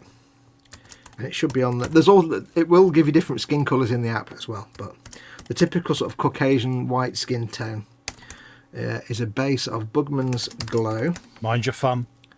Yeah, I'm typing with my finger, thankfully. Followed by a wash of Reichland Flesh Shade. Then you layer it with Cadian Flesh Tone. Or as we call it in my silly paint names, Canadian Fleshlight. Yeah. And then you do a highlight of Kislev Flesh. So basically, Bugman's Glow is a dark brown, is a warm reddish brown colour. Reichland Flesh Shade is a warm reddish brown wash. Then Cadian Flesh Tone is like a base skin colour, which you cover up most of it apart from the recess shades. And then Kislev Flesh is a paler colour. So you always start with the dark colour and work you up to light. The Warhammer method is to go from dark to light most of the time. There you go. What is it? Buckman's... Bugman's Glow. What's that? Oh, that's Battle Brown. Let's see. I don't know whether I've got any Buckmans. Might have. Oh, yeah, there you go. Buckman's Glow. Yeah, it's like a pinky brown. And then Cajun Flesh Tone. Canadian Fleshlight. And Kisley Flesh. Yeah, so Canadian then. Cadian Flesh Tone's like the flat flesh colour, and then like Kislev Flesh is a highlight colour. Bugman's Glow is really just a base colour that ends up getting mostly covered up. It's just to give you the brown recesses in the shadow areas, and when you apply the other colours over the top, you do it thinly in like glazes, so you can see the warmth of the Bugman's Glow coming through subtly. But that's the basics colours for sort of white skin tone. There are different ones on there. Oh. Excuse me, I'm going to get myself Peter some says, water. Dan Cromer and I use Rackland Flesh Shade. Yep, Reichland Flesh Shade. Reichland Flesh Shade is a nice warm reddish wash. It's a bit like Agrax Surshade with red in it, so it just gives a nice It's warm almost reddish like tint. a sun-kissed look to your figure then, is it? No, it's like a... I know the colour like- of it. I'm just trying to think of the wording to describe what it does to the skin. Oh yeah, 99% of what it goes over, I mean, the thing is, when you paint skin, like most of that skin gets covered up anyway with the top two colours. Yeah. But in the recesses where you've got the shade and the Bugman's Glow, it just gives you that transition from like a darker brown, warm, fleshy, warm colour to like your light skin colours. Yeah, almost like a low light, you mean? Yeah, like a shadow area, isn't it? Yeah. Yeah, so I mean, but the way GW does it a lot of the times is to start off with the dark, paint the whole thing the darker colour, and then highlight it up to the lighter areas. Yeah. See, when I was taught how to paint, like proper paint on canvas with brushes and oil paints and stuff, you're always taught to paint with the lights and work your way to the dark. Absolutely, it's the opposite way round, wouldn't it? Yeah, when it comes to models, now you start with the dark. Yeah. But you'll find a lot of people when they paint figures, well, even if it's not Games Workshop, when they paint figures, they start from browns and work their way up to flesh tones. Yeah. Because the brown will show through the flesh tones above it. Yeah. If you want to get those nice subtle blends from like, say you're painting someone and you want like a highlight at the top of their arm, but it wants to be a little bit darker underneath. You don't just paint on the colour. I mean, I do because I'm not that talented, but a lot of people will glaze the colours on. Yeah. And when you're glazing on the lighter flesh tones, the brown tones underneath will show through. Yeah, and they get picked up almost. Yeah, and it just means you've got this bit of depth to your skin. It looks like there's something underneath there, it's not just a skin colour. I'm just going to go and get some water because I'm... Go and get yourself some. 1 second. Ooh. Might go for a wee as well, so let me turn my microphone off. Oh dear, yeah. You want to make sure the mic's off for that. Don't want to frighten the chat. Peter Povey, I use dwarf flesh for any British troops in North Africa. Yeah, gives them that slightly sunburnt look, yeah? Because, being Brits, we do go that sort of rasher of bacon colour, don't we? I'm lucky. I've always had a brown tan if I catch the sun, but I don't notice it so much now, not with me full body tattoo, but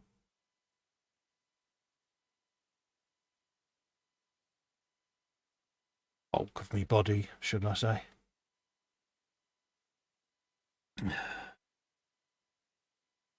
Bit more yellow on there. And this is just the first base layers that are going down on this bad boy. Dan Kramer says, got it, and I've just installed the app. Thanks. Not a problem, Dan. You will find it really beneficial, mate. I know I have since I've had it.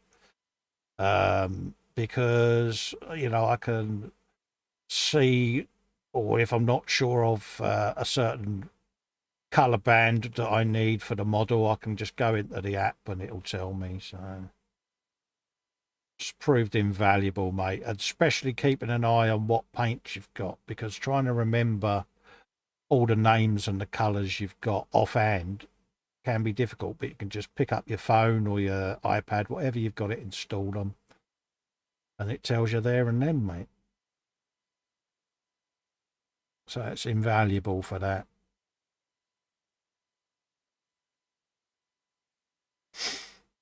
Paul D. Tommaso's in, saying hello, Colin Fox, and all in chat. Hello, Paul. I hope you're doing all right, mate. Hope everything's all right in the land of Paul. Love to you and Dawn, mate. Hope everything's going as well as can be for you both. Nice to see you in, mate. What you been up to, Paul? Anything good, bad, indifferent? Belly and bench as usual. Everyone's saying hello to Paul there. Kiwi, Mr. Shifter. There you go. He's back. Hello. Hey, Paul. Hope you didn't hurt your thumb shaking it. I don't know, there's a lot to carry. It's a lot of weight, so Yeah, right. Yeah, we had this in the chat earlier, mate. there's a lot of hefting involved, you know what I mean? You know, the Caber memes and all of that. It's like, Yeah. bless him. It's all about the heft. Once you get the load balanced, you're alright. I don't even know what I'm talking about. Yeah, bless you. Straight away, he put in the chat with me inside a picture of said thumb. And I don't know what he was expecting, but he just got Nothing. a charade of mockage, didn't you, mate? I do it to get the mockage. Because you know what? Even the mockage is some kind of validation for me. Yeah. La la la la la la. I use dwarf flesh for any British troops in North Africa, says Peter Povey. Yeah, there are different skin tones in the Citadel app. Let's have a look and see what we've got. Skin tones. Let's have a look and see in the magical application of Citadel colour. Let's have a look. Red, orange, gold, bone. Pink, yellow, turquoise, purple, black, flesh. Let's have a look at some flesh. There are many different skin tones. Don't forget this includes demons and weird stuff. So they've got all different weird colours. But you've got tan skin, cured leather, cinnamon, alabaster flesh, inflamed flesh, leviathan flesh, warm skin, pallid skin, tanned flesh, rotting flesh, pale blue flesh, boils, medium flesh, eel flesh, Crute flesh, dark flesh, and varicose flesh, and also Namati skin. Oh, wow. Dark flesh is very dark. It's like a chocolatey brown. Medium flesh. Good God. The only thing is, right, the only downside to the app is that all the little examples of what it looks like are on these little backpacks. Yeah. But they're not painted to look good. They're just there to give you the idea of the different contrasting colours. So they're painted by a 5-year-old with half a potato and a dead cat.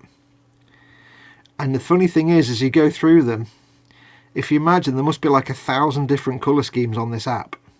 Yeah. Some poor bugger had to paint like 1,000 backpacks. Yeah. And you know what? As you go through the app, you see really well painted ones, and you see really badly painted one. You're like, yeah, I know which ones they started off with. Yeah. So even that, I mean, you look at that and you think that looks nothing like any kind of skin because it's all really obvious lines and stuff, but it's just to give you the idea of the different contrasting colours. It's not there to look like a really well painted backpack. So yeah, you get the idea. There's lots of different flesh tones. Choose the flesh tone that's right for you. Absolutely. It's all about the flesh tones. But if anybody's not got that app, get that app. Even if you don't use Citadel paints, it's a good colour app. If you're thinking, I've got 1,000 Vallejo paints and I want to paint this thing blue, what do I need? You can go through and just look at the colours, just to give yourself ideas. It is an absolute lifesaver. Oh, here we go. Paul J. Lewis says, okay, via your link, Colin, I've just pulled the trigger on an Adeptus Mechanicus Archaeopter and a Valkyrie Astra Militarum. Oh, he got a Valkyrie. Oh, thank you very much. I've got a Valkyrie in my stash. Yeah, I've got a Valkyrie just on my shelf of goodness over there next to the... Insane blade. Now, here's my word of advice with the Valkyrie. If you want to have it, it's got like a boxy body. It's like a dropship, and you can have the side doors open and 2 guys inside with the mounted guns, the big heavy machine guns, like on a Vietnam era helicopter. Yeah. Man in the big gun sticking out the side. Make sure you don't glue all them in before you paint it, because once you glue them in, you ain't getting your brush in there. No. So make sure you don't.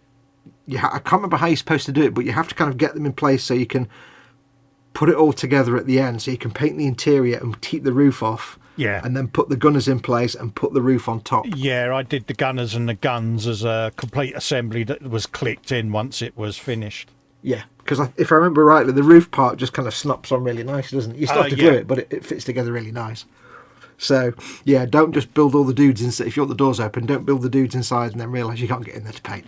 Because there's a whole interior in there. Oh, yeah, you will cry. Yeah, you'll be like, oh. Now you just need about 400 different colours, paints. There you go, done. No, many thanks for using the link, mate. Massively appreciated.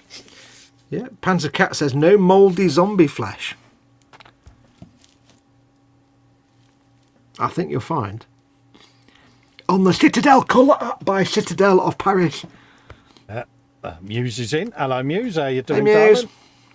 I think you could use possibly alabaster flesh, perhaps some of the white alabaster fleshes. You could use rotting flesh, would be a good one. Lots of rotting flesh colours. Add some greens into it, some green washes and shades. You could use pale flesh. You could get some pallidness out of that. Yeah, lots of different colours in there. I find if you're doing like zombified flesh, Yeah. two really handy tips is to paint them really pale pink. Just do like a real pale pink colour, even something like that. Yeah. But you can use two shades to get both a rotten and bruised look. You can use oh crap, what's it called? Hang on. Athonian camo shade, which is a dirty green colour. Yeah. It's like a murky brown green. And where is it? Caribou Crimson, which is like a proper lovely purpley red. It's like a real deep red wine colour. And shades are like washes, but you can use them, they're transparent. So you can use that to get that kind of like, the Caribou Crimson can be used for like bruising effects if you just wash it over it in some places. Yeah. Or where you've got like if you've got a scar on the skin, just wash some Caribou Crimson. Yeah, that's what I did on me squigs, where the transition for the metal Terminator leg joined the body was just drop some of that in, and it created almost like a sore area of where the skin was rubbing. Irritated. Yeah. It gives that real kind of irritated skin sort of really bruised works purple look. Nicely, that did. And the Athonian camo shade, because it's a green wash, you can use that in similar ways. You can blob some of it on and then get a wet brush and feather it out to give that kind of like slightly rotten, patchy green look. It's great stuff. You could do a lot with that. Let's have a look.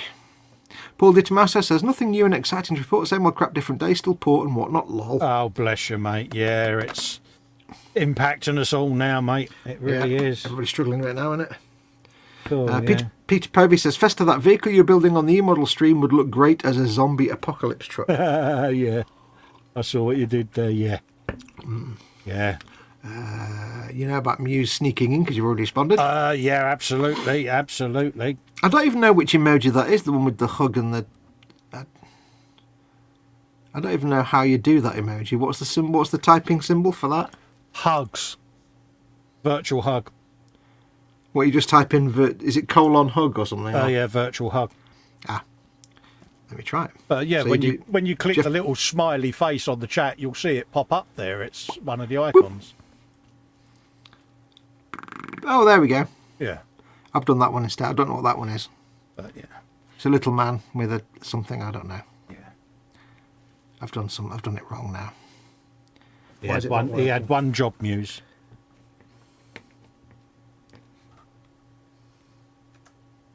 I don't know what I sent.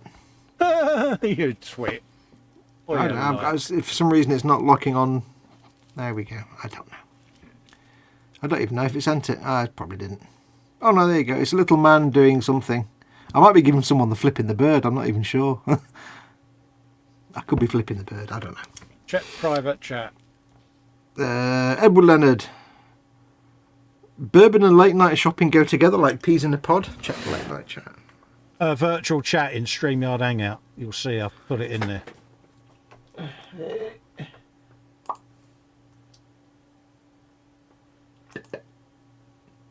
Oh, lovely, right. Yeah, I thought it was the colons. I thought colons may be required. Not to worry. Still not heard from Cy Reynolds. No. He's probably asleep. He's probably drunk and lying on a pavement somewhere. Yeah. That's a waving emote, says Panzer. Looks like he's giving somebody the bird. As long as he's all right. Yeah, he'll be fine. I got an email Thursday that I need to pay for my Border Models 132nd Lancaster, says Edward Leonard. And you thought that day would never come, and now you're like, oh crap. Yeah, it's like, oh damn, I was why kind did of I go hoping and do that? I was kind of hoping they'd forgotten about it. Oh, yeah, but dude, at the end of the day, you get a 132nd Lancaster. Oh, Yeah, and then you've got that awkward moment when you've built it. Right, now where do I put it? Yeah. That's going to hurt the old pocketbook, Ed, says Paul Di Tommaso. I was good this week, Edward. I only bought some paint, says Panzer.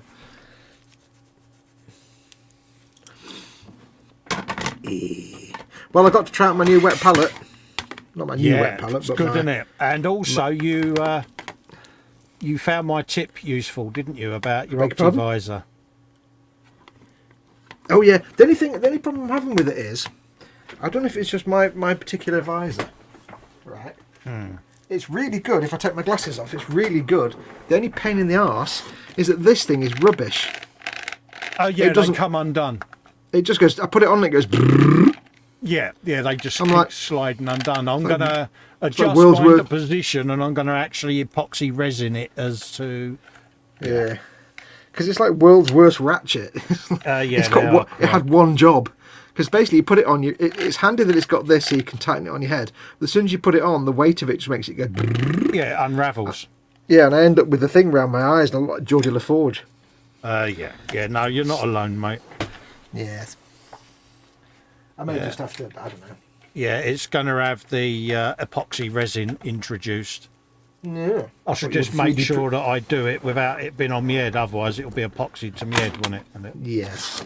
And I'll tell you one thing I did find as well handy. Yeah. Once I used this, look at this. I used a lot of different colour paints, but of course just one of the paints decided to go through, and it had to be the brightest green, of course, didn't it? Oh, yeah, just bung it in the sink, mate. It'll wash out. Yeah, it doesn't matter. I'm not really fussed about that. Yeah, it'll wash out, mate. Mine goes in the sink once I change the paper. I just take the sponge out, bung it in the sink, job done. I love the feel of it. Yeah. I find it weird the way when you first get out, it smells like dough. Yeah. Yeah, I'm not really fussed about it. It's just weird how all these different colours, and the only one that leaked through was the brightest colour I used. Yeah. But I also found it was exceptionally handy to have like an old hobbycraft card Yeah. lying around, because that was my squeegee for getting the water out when I put the paper down. Yeah. Oh, yeah, they're a good little wet palette, mate.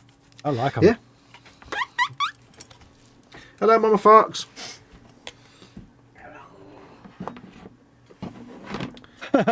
Paul says, I came to this stream to be Bye. entertained. He said, and bizarrely, I've spent a load of money as well. How the hell did that happen? That Our work here is done. is what's commonly known as the Festa effect. One night, very early in the morning, after no sleep, I convinced Fox to go into Forge World. Yeah. And that went really well for him. Well, it's the Festa effect. Unless you're Festa, in which case it's the Fox effect. Absolutely. Yeah.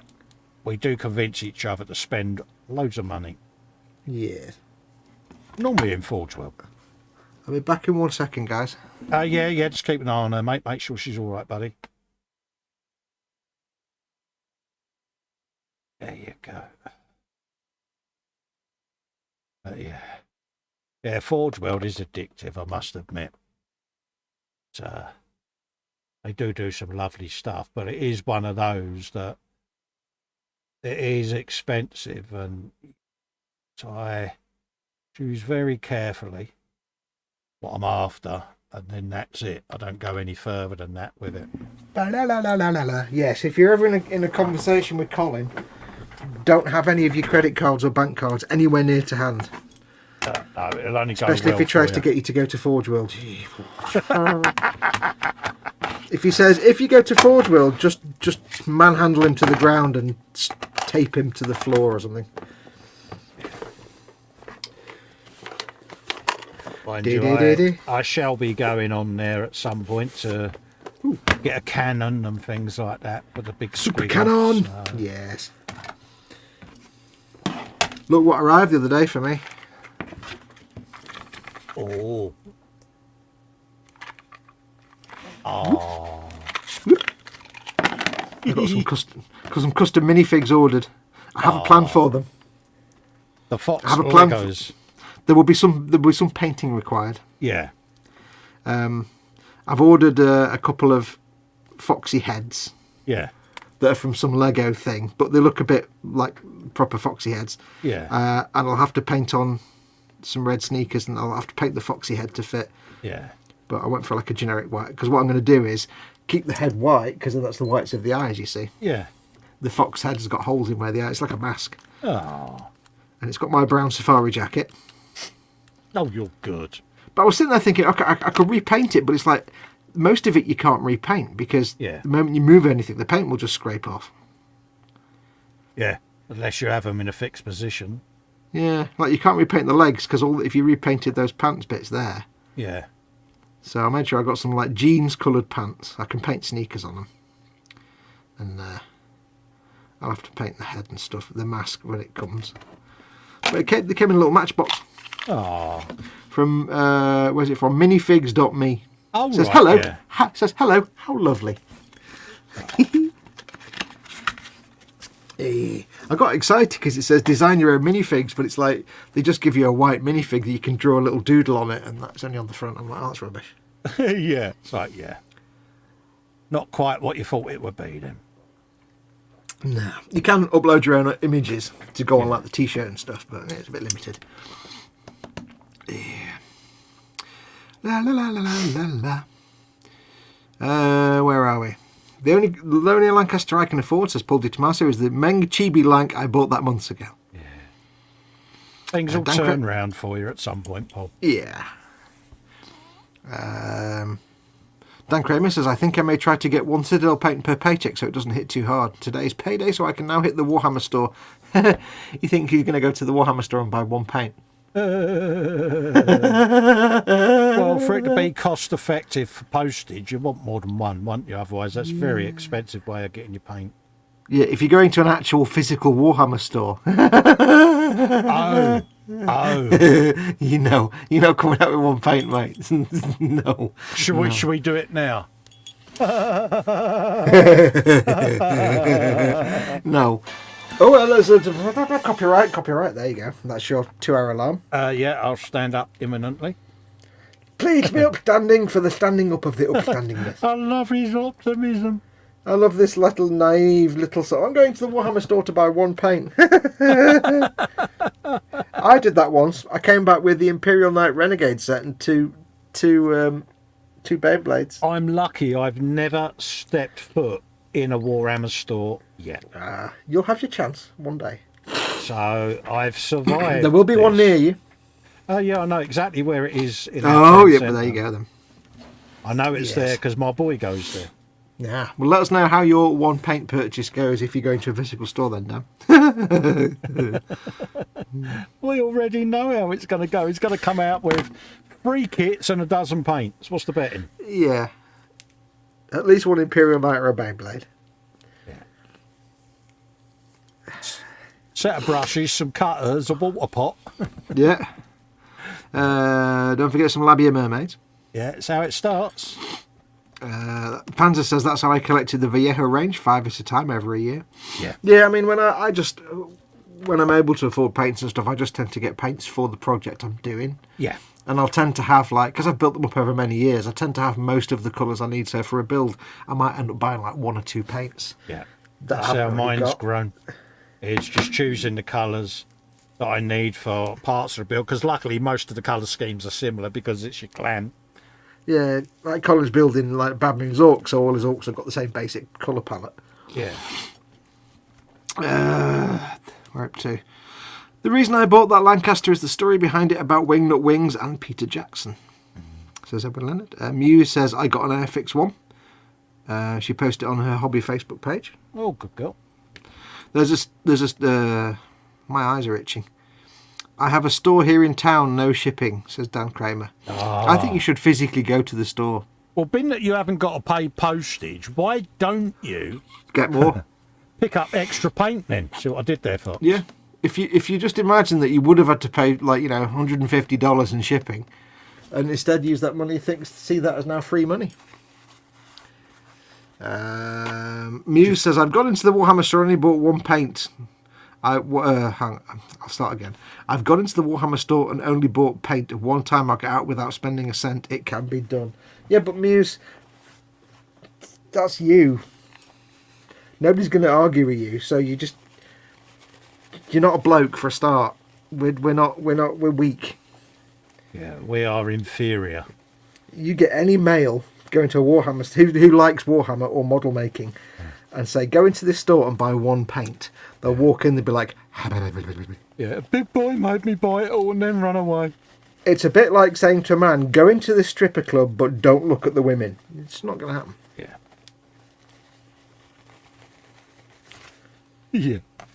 Yeah. Glasses are filthy dirty. Yeah, mine aren't great.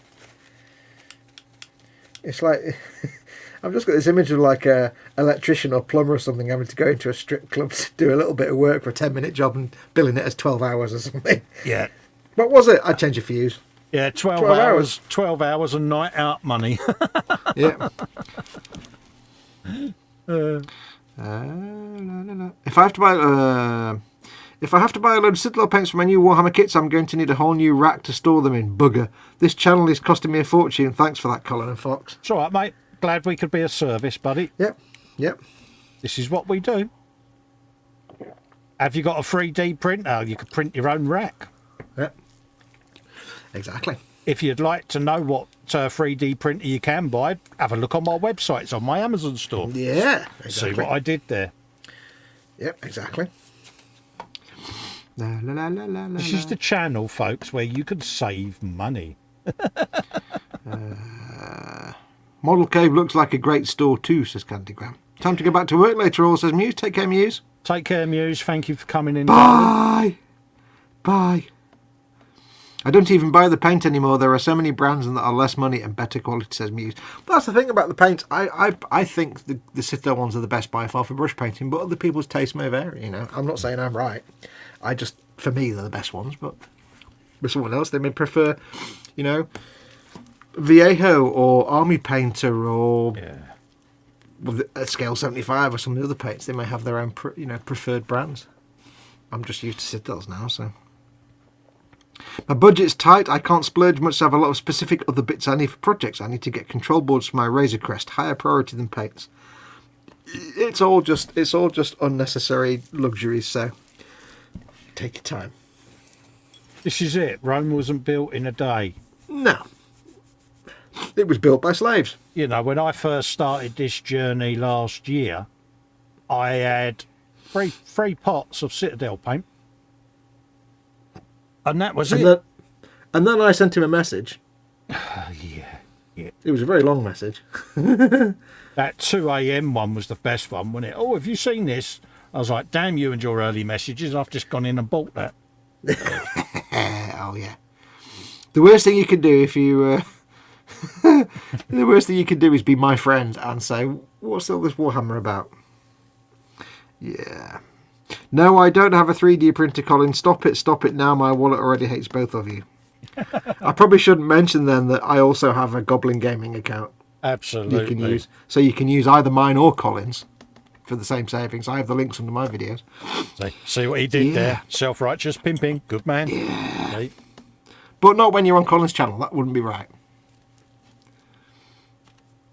Absolutely. Since I want to build up my YouTube channel, I'm trying to focus my purchases on things I can film. Exactly. That's the way you do it. Yeah, that's it, mate. You know, I've got the big old Insane Blade and the Warlek and the Squig Off. They'll all be ones that I film for the channel. But that's like over the next 2 or 3 years you can spread that out. Yeah, they're not gonna. Yeah, exactly. There's plenty of time to do them builds. Yeah. And that's the thing as well, that, you know, the way I'm doing it is slowly the way I'm doing it is that eventually what I hope is that I get to the point where I'm able to paint enough things to sell that finances the whole thing anyway. Yeah. So never forget that even if you're just doing it for fun, if you get your painting skills up, even if you're just doing it as a hobby and for fun, you don't intend on being serious about it, there's nothing stopping you getting a kit, building it, painting it, making it look fantastic, and then selling it for 5 times the value of the kit. You're still having a fun hobby time, but... He makes that sound so easy. Yeah. It's not. It's not. But the thing is, it's like, that's the thing to remember, is at the end of the day, you're painting all these things just for fun and they look nice on your shelf. But if you get stuck, you can always sell. If you get your skills good enough, you can always flog them. Because I was always like, my builds used to sit on the shelves and I was very protective of them. They were my babies. But after a while, I'm like, you know what? I never look at them. Once they go on the shelf, they're forgotten about. They pick up dust, and that's like a few £100 sitting there on the shelf doing nothing that I can have in my account. Or a fiver if it's one of mine. Well, baby steps, Cole. Baby steps. No, don't be daft. But that's the thing. In the future, that's what I'm saying. In the future, for people when they're just starting out painting, you've always got that option. When you think you're good enough, you can get stuff on eBay and flog it, and that's an extra source of income to fund the hobby. Because that's the thing. Once us model makers finish these models, we just put them on shelves and they get forgotten about. Nobody ever sees them. Once your other half has gone, yes, they're very nice, and then they never look at it. And that's the thing. You end up going, I've got no room left now to put stuff. Yeah, but nobody ever sees them. So keep in mind, you can sell if you get yourself to a good level. You can flog them. People are talking about controller boards now. I have no knowledge of such things. This is for Dan's Razor Crest. Panzer Cat says, Edward, he would then only spend it in Forge World. If Games Workshop knew how many people Fox got to start painting Warhammer, they would be paying him a nice salary. I wish. Yeah. I wish. Dan says, someday I'll build something to sell. That's a while off yet. I'm looking forward to making the display shelves, though. I still enjoy my models I have. Yeah. The thing to... Go on. That's all right. I was going to say, you've often said to me, why don't I sell stuff? And it's like, it's just something I've never thought of doing. I mean, the thing I've said to you as well, Colin, in the past, and I say to anybody, is so many people say, I don't really want to sell them because I'm not that good. And it's like, listen, if someone's on eBay buying a painted model, it means they've got no abilities whatsoever. Yeah. So even if your model looks like you've painted it with a dead cat and half a potato, it's better than the skills that the person that buys it's got. And they'll think it's brilliant. So there's no such thing as I'm not good enough to sell it, because whether you're a master or just a beginner, there's always somebody with less skill than you who'll think your work is awesome, and they'll pay you for it. So, but as time goes by, all of us will get better. Could you imagine putting the Insane Blade on there? I don't know. Will eBay still exist in 20 years' time when you finish it? Exactly. Yeah. Who knows what the internet will look like? Where are we? Edward Lennon says, I have 2 and paid for them by printing nudie type figures for Horn Dogs to paint that she sold on eBay. That's a 3D print writing. So he got the 3D printer and then prints things off. There's always a way to fund your hobby. Oh, yeah. Edward says, she equals my wife. Nice business model, says Candy Graham. Paul J. Lewis would like to get a 3D printer, but simply doesn't have the space. I don't have the space, and I wouldn't be able to set it up. I just know.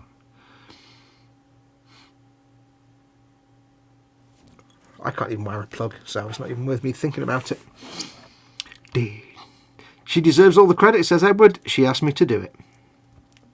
Absolutely. Oh, yeah, the printers can pay for themselves. I've done commission prints. Quite a few of them. So, yeah, it helps pay for it, because at the end of the day, they're not a cheap piece of equipment. No. But that's the thing, it's like, you buy a games console, you're never going to make any money off it. It's a games console. You buy a 3D printer, you can sell the 3D prints. You can offer a printing service, and it's pure profit, because, yeah, you've got to buy the stuff to put in the machine, but you include that in the cost of the 3D print. Absolutely. You make models, make and build paint models. Well, you can sell them once they're done. Yeah. There you go.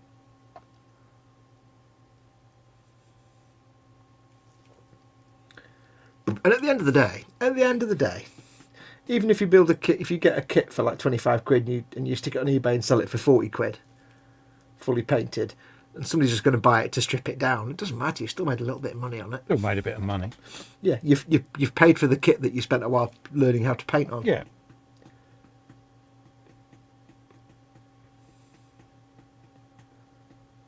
What's that bit you're painting now? What are you doing? What are you doing? What are you doing? What are you doing? Bit of plate on the floor. Nice bit of checker plate.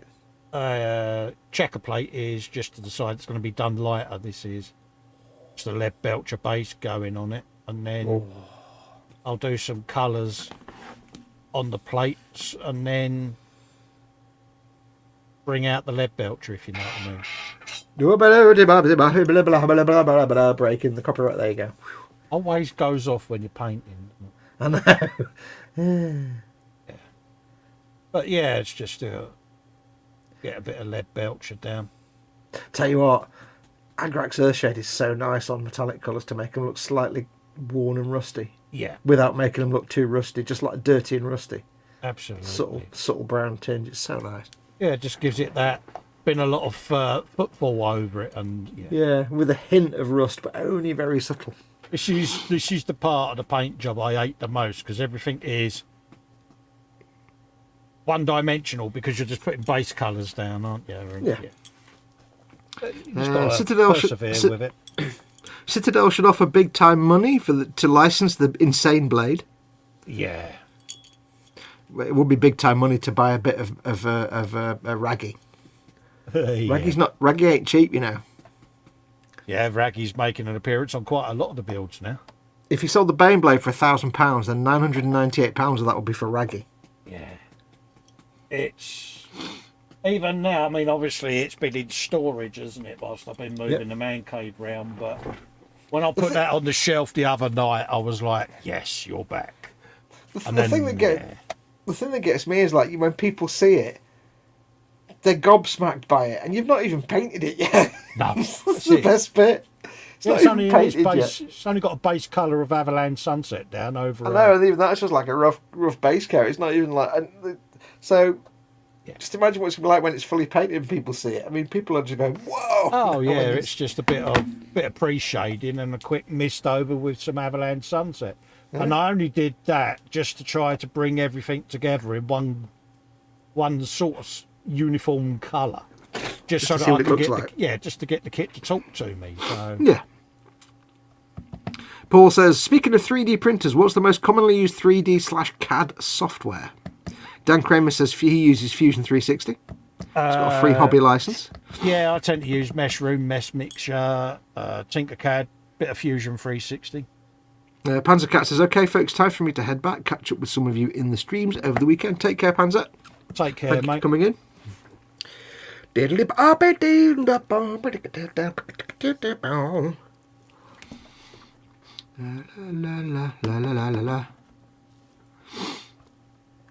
But yeah, it's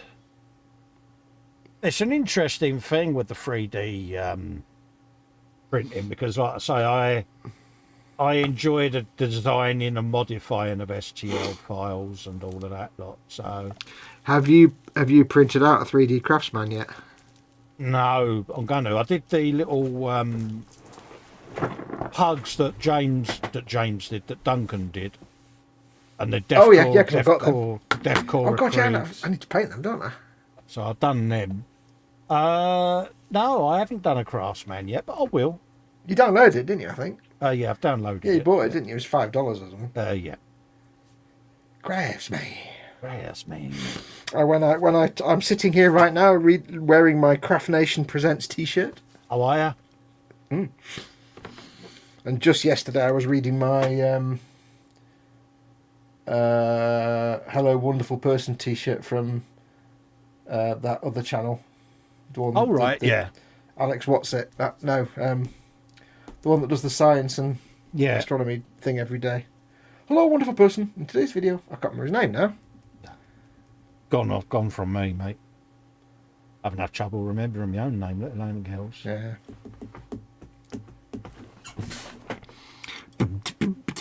Edward says about the 3D printing, he says, she asks whoever she buys the STL files from if she has permission to sell them or does she have to pay something else. Yeah. They usually tell her it's fine, but that's her deal. I'm just the flunky. Absolutely. Yeah. Edward, you're just the steam engine operator, mate. You're not the driver. A lot of them don't mind. Like I say, you've asked. When I buy any files, I always look to see whether I've got that option. You know, the license allows you to do that. If it doesn't, Yeah, then yeah. You have to check the licensing. yeah, don't you? I'd just make an inquiry and say, look, I've Yeah. been asked to print this as a commission. You know, and I offer them a tip or something like that. Well, I'll give you a tip as a percentage. You know. Yeah, because some people's STL files, when you buy it or download it, you get the license to do whatever you want with it. Basically, sell it, print it off, whatever. But sometimes when you do them, when you're buying it just a one-off license for you to print for yourself and not to resell. So you have to make sure you check all that stuff. Yeah, I had it with one that I bought from Sanix, the 3D file site, and in there they have an embedded thing in the algorithm, or the metadata, should I say, that has your IP address in it. So if it does appear for sale anywhere, they know who did it, and you just get kicked off, and you can't buy stuff from them anymore. So, No. which is a good idea, Yeah. because it stops people doing that. But Yeah. normally, if I know I'm going to be selling something, I'll just ask the creator, look, if I give you a tip or a percentage, you know, because this is a commission print. Well, the thing, I think most of them are fine if it's like kind of somebody's offered me money to print it out. It's more like if you then do that and have a store selling it. Absolutely, that's the difference. You're not doing it Yeah, for like commercial. Yeah, Yeah, printing one off for a commission is me. I'm printing it for my friend or for somebody who's paid me to print it off. They're like, yeah, that's fine. It's a one-off, isn't it? It's just polite to ask, isn't it? That's what But you do. if you're selling that model printed in your store, yeah, you've done some thousands of them, then they'll be like, Oh, well, yeah. rather you bought 1,000 of the STL files, thank you. yeah, exactly, because that's taking the mick, isn't it?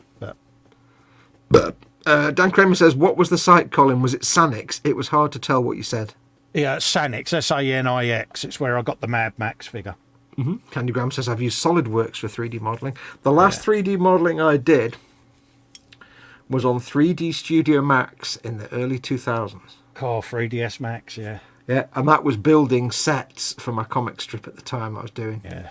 So I had to build like, I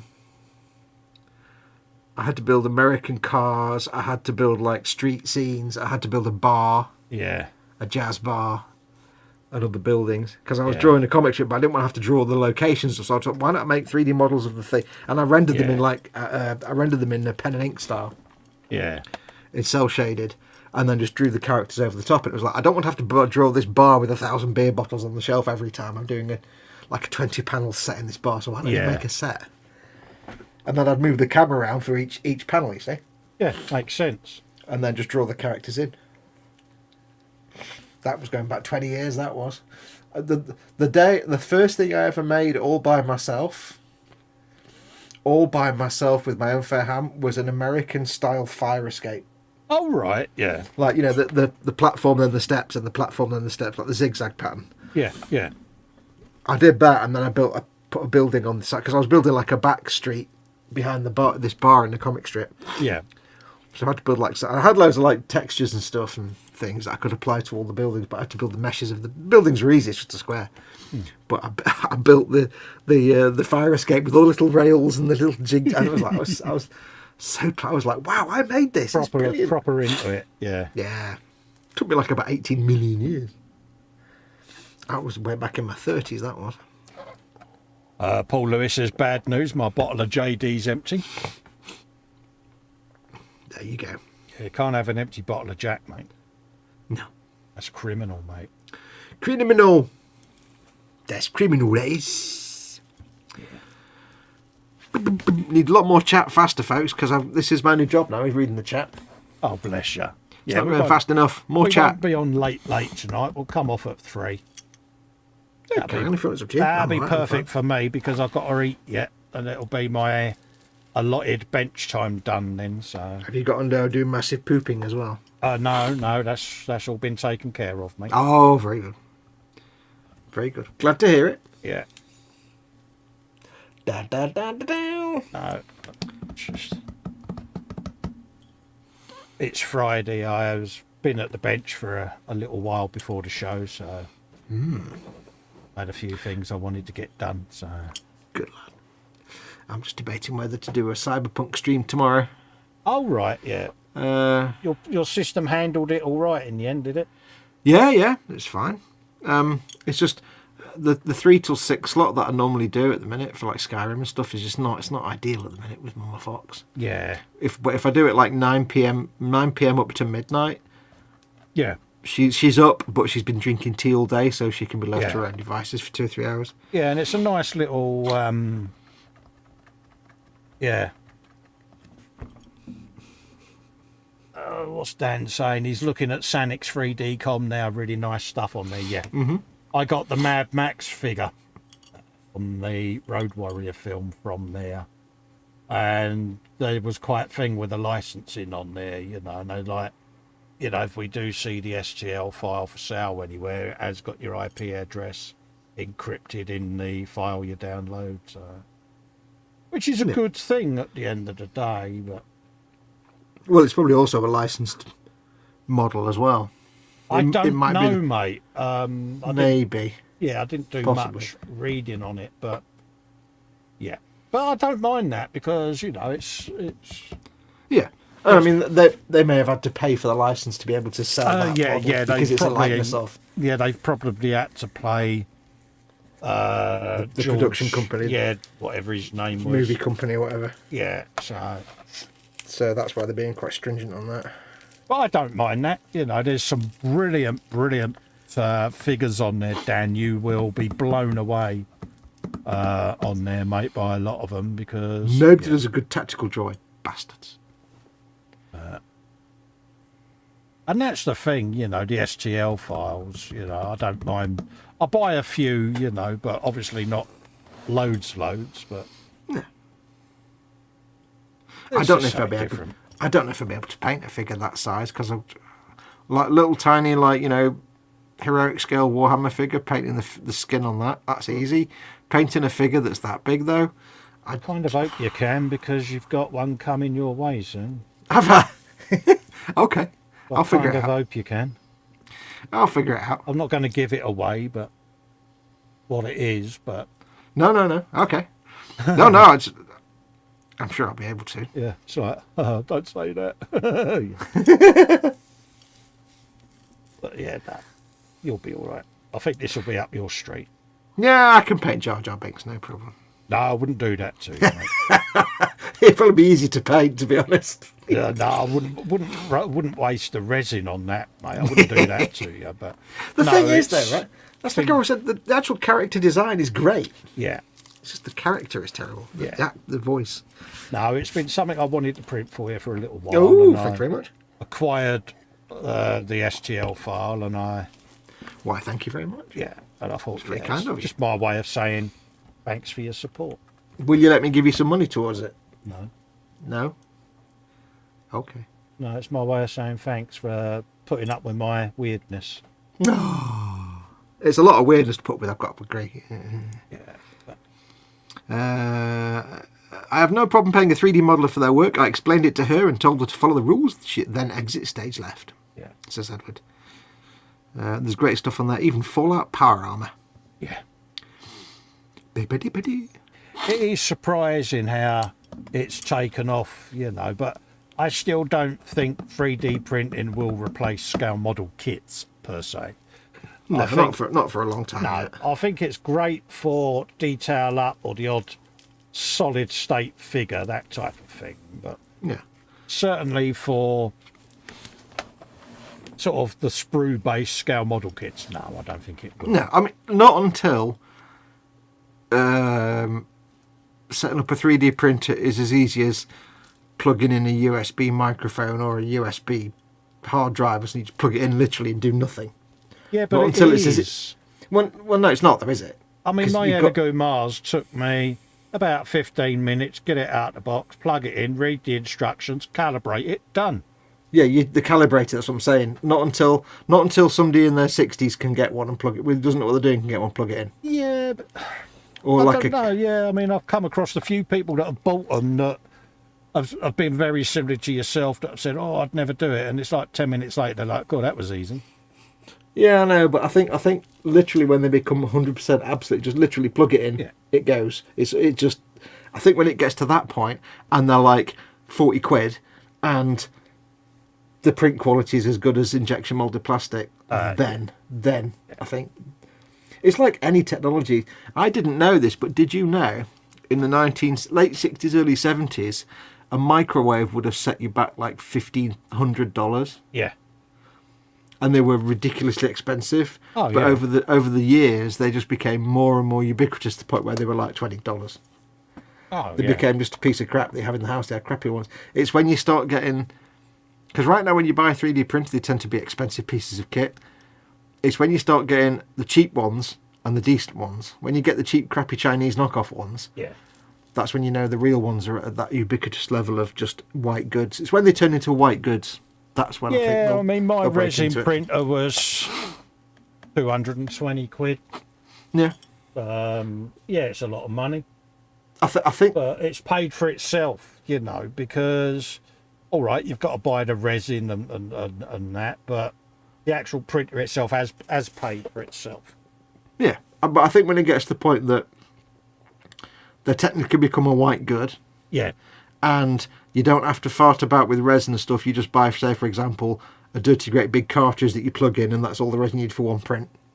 Yeah. Yeah. And then it prints it, and it's as good quality. It's some kind of, through some method we don't have yet, it prints something as good as injection molded plastic. Yeah, I mean... And there's no chemicals, and it's just literally plug a cartridge in, it prints something out. You put Yeah, the current procedure of a vat of resin is a bit odd.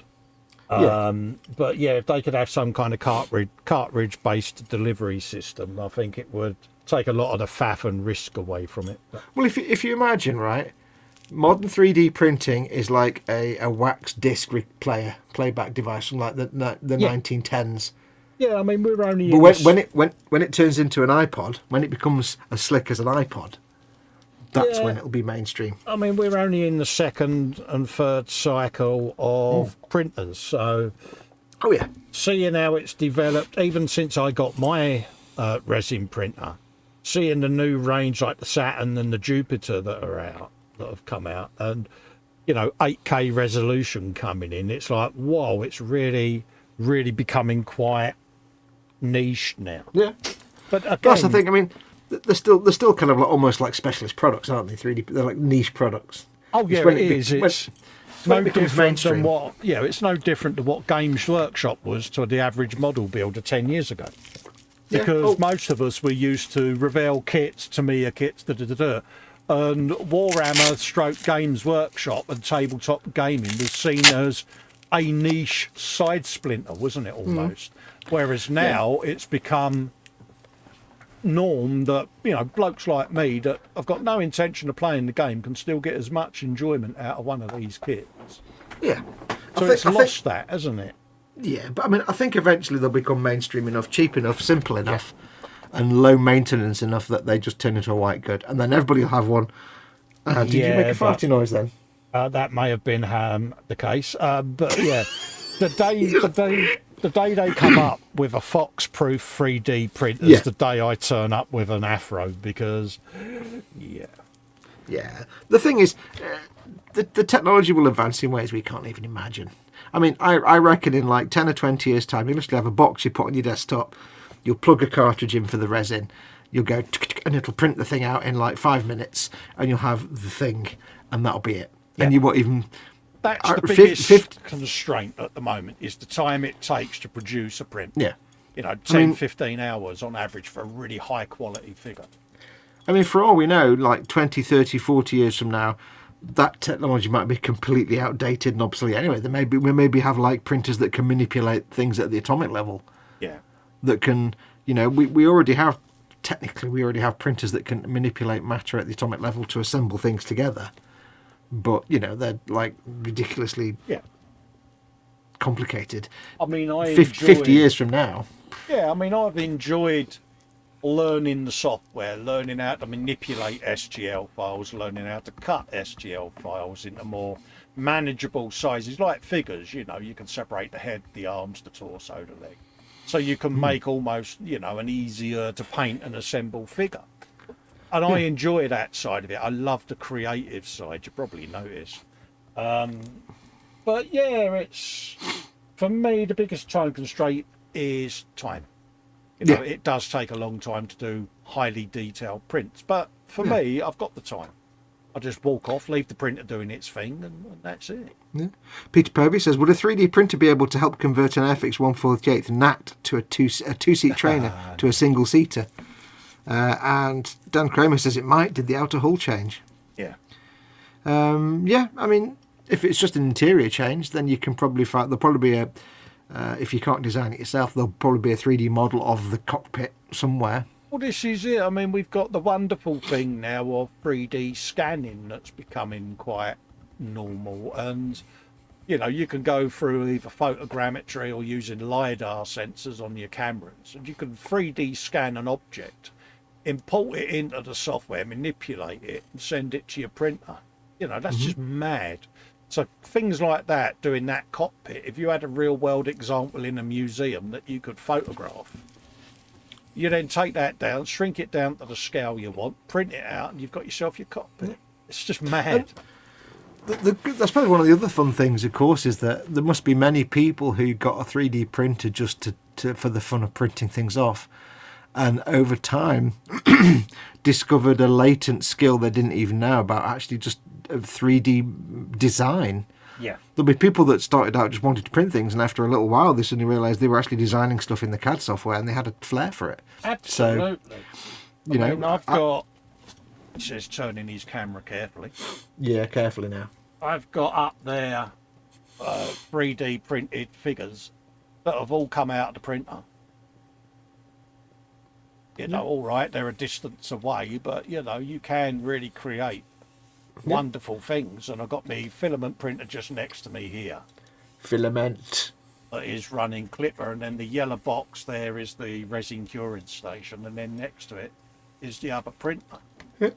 But the thing is, like, once somebody has a 3D printer, you know, there's nothing to stop them fiddling with the design software, and 6 months down the line they might find themselves designing all kinds of crazy stuff. They might suddenly think, I never knew I could design 1970s muscle cars, but I seem to be able to. Well, this is the thing I've found with it. It's a whole different part of the hobby, isn't it? A lot of the figures that I put on the Insane Blade and the horns for the front of it, they all got out of 3D printer. A prime example is this little gadget. Now, we all know what a moto jig is. It's what you use to build motorcycle model kits, and they're about 140 quid. Now, I sat there and created my own 3D file of a motor jig, printed it out. Bob's your uncle. Yeah. You know, so this goes to show you that you can sit there and create stuff. Another example is I've built a vat heater for the resin printer. You know, that's a 3D printed case. Yeah. That's got all the gubbins in it, and that will sit in the 3D printer. Bang, job done. It's like me with the comics. Like I was saying, I never had any interest in doing 3D design, but No. because I needed to build these sets for the comic strip, Yeah. so I didn't have to draw them. I found myself building fire escapes and bars and all kinds of things and car. And I'm like, I didn't know I had an aptitude for this, but I did. Absolutely. I mean, I've not done it in 20 years now, and I wouldn't be able to do it anymore. But I'd never done 3D design. There's me building a fire escape or a bar or a parking lot or a God knows what. Exactly. I mean, I love that creative side. I love sitting there and coming up with things like that, you know. So it's another side of that part of the hobby that most people think it's a 3D printer, you print things. Like, yeah, but you might get into the design side of it as well. Exactly. Dan Kramer says, that's what happened for me. I found that I can do mechanical design when I started designing R2. I used to program CNC machining centers to make parts out of metal in 3D. It was a lot harder. I did a lot on the Motorola flip phones. Cool. Oh, wow, cool. I'm just going to quickly mute whilst I ring the missus, because I haven't heard her yet. Go for it. No, I haven't heard the shower going yet. I don't think there's a house anywhere that hasn't at some point had a Motorola flip phone in it. We had one when my dad, in the mid-90s, was waiting for a kidney transplant. He got himself a little Motorola flip phone.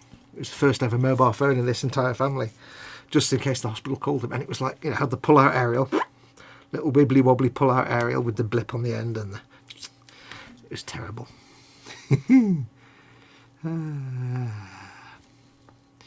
What else? So up to date with the chat. Yeah, she's alive. She's up. Oh, lovely. Suddenly realised I hadn't heard the shower going. So Yeah. was she like, "Oh, oh. Yeah. Have you ever slept? yeah. Oh." Bless her. If she says, "Why didn't you wake me?" just say, "We were talking about porn. Come on." Absolutely. No, You can't count me when we're talking about porn or food. I'm being Should good. know I've stood up like a good boy and everything. Oh, So, good yeah, girl. Absolutely. Good yeah. girl. I have to get myself some more water in a minute. Oh, I'll cut you with your watery goodness. Watery goodness. I do like this little box these Lego dudes came in. Hello, how lovely. Yeah, it's brilliant, isn't it? Yeah.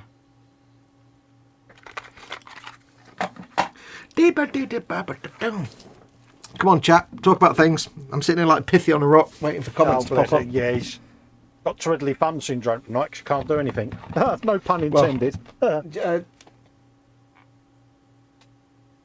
See what I did there? Yeah, did you see what I did? Got two thumbs. Good man. Oh, don't make me do that. That hurts. Hey. So I don't know what I'm going to be doing on Sunday.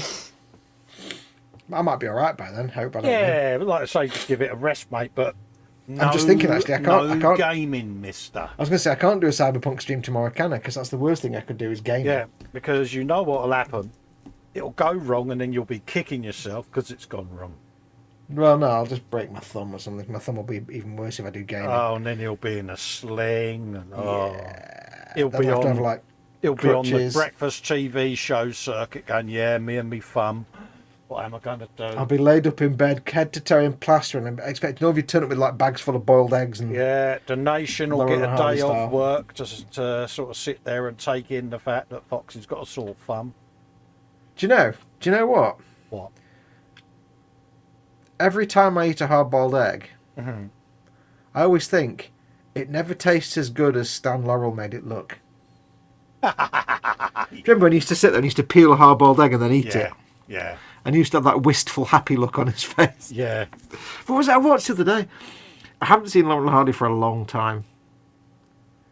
And I came across some clips and I was sitting here watching them, absolutely wetting myself laughing.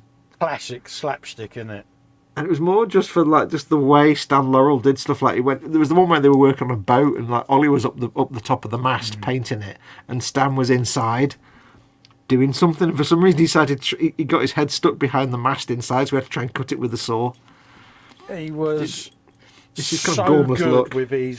with his face to cam expressions. It was epic. Really But was.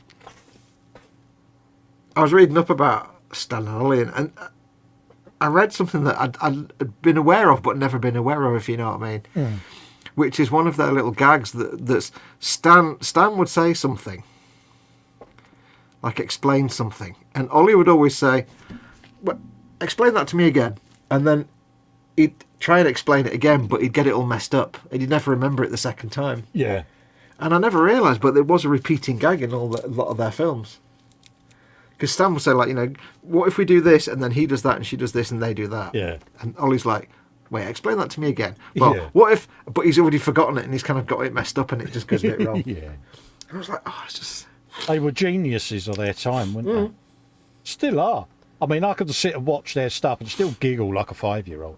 I treat Stan Laurel as, like, in the films, as, like, I want to be like that. Yeah. I don't mean the actor, I mean the character. Yeah. I want to be that gormless but adorable at the same time. Yeah, I can do the gormless bit really easy.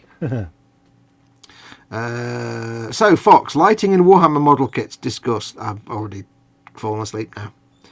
I don't do lighting. Dan says, lol, Fox is terrified of wires. Hello, Mama Fox. Fox is terrified of wires. I think one zapped him as a kid. Show me on the model where the wire touched you. Yeah. Yeah, it dawned on me when I was examining the Baneblade. I've got to light it yet. You've got to put motors in it yet. Yeah, got motors to go in it as well. I really liked Abbott and Costello, says Peter Perfect. I Yeah. never liked Abbott and Costello. Abbott and Yeah. Costello. Buster Laurel- Keaton movies. For me, it was Laurel and Hardy. That's kind of it. Yeah. Laurel and Hardy, maybe a little bit of Harold Lloyd, but that's going way back. Yeah. But Abbott and Costello, that kind of 1950s American comedy, nah, it never worked for me, that. It wasn't as genius as Laurel and Hardy. I think if you've seen one Abbott Costello, you've seen them all, haven't you? Yeah, now the Marx Brothers. See, now I wasn't a great fan of the Marx Brothers. Yeah, like Night at the Opera and stuff like that. Yeah. Make that 3 ball eggs. Isn't it weird? Like I say, different things. I never forget a face, but in your case, I'll make an exception. Great lines. Paul J. Lewis says, what a pussy about me. No, I don't do electrics. Again, because I can't even wire a plug without somehow injuring myself or burning my house down.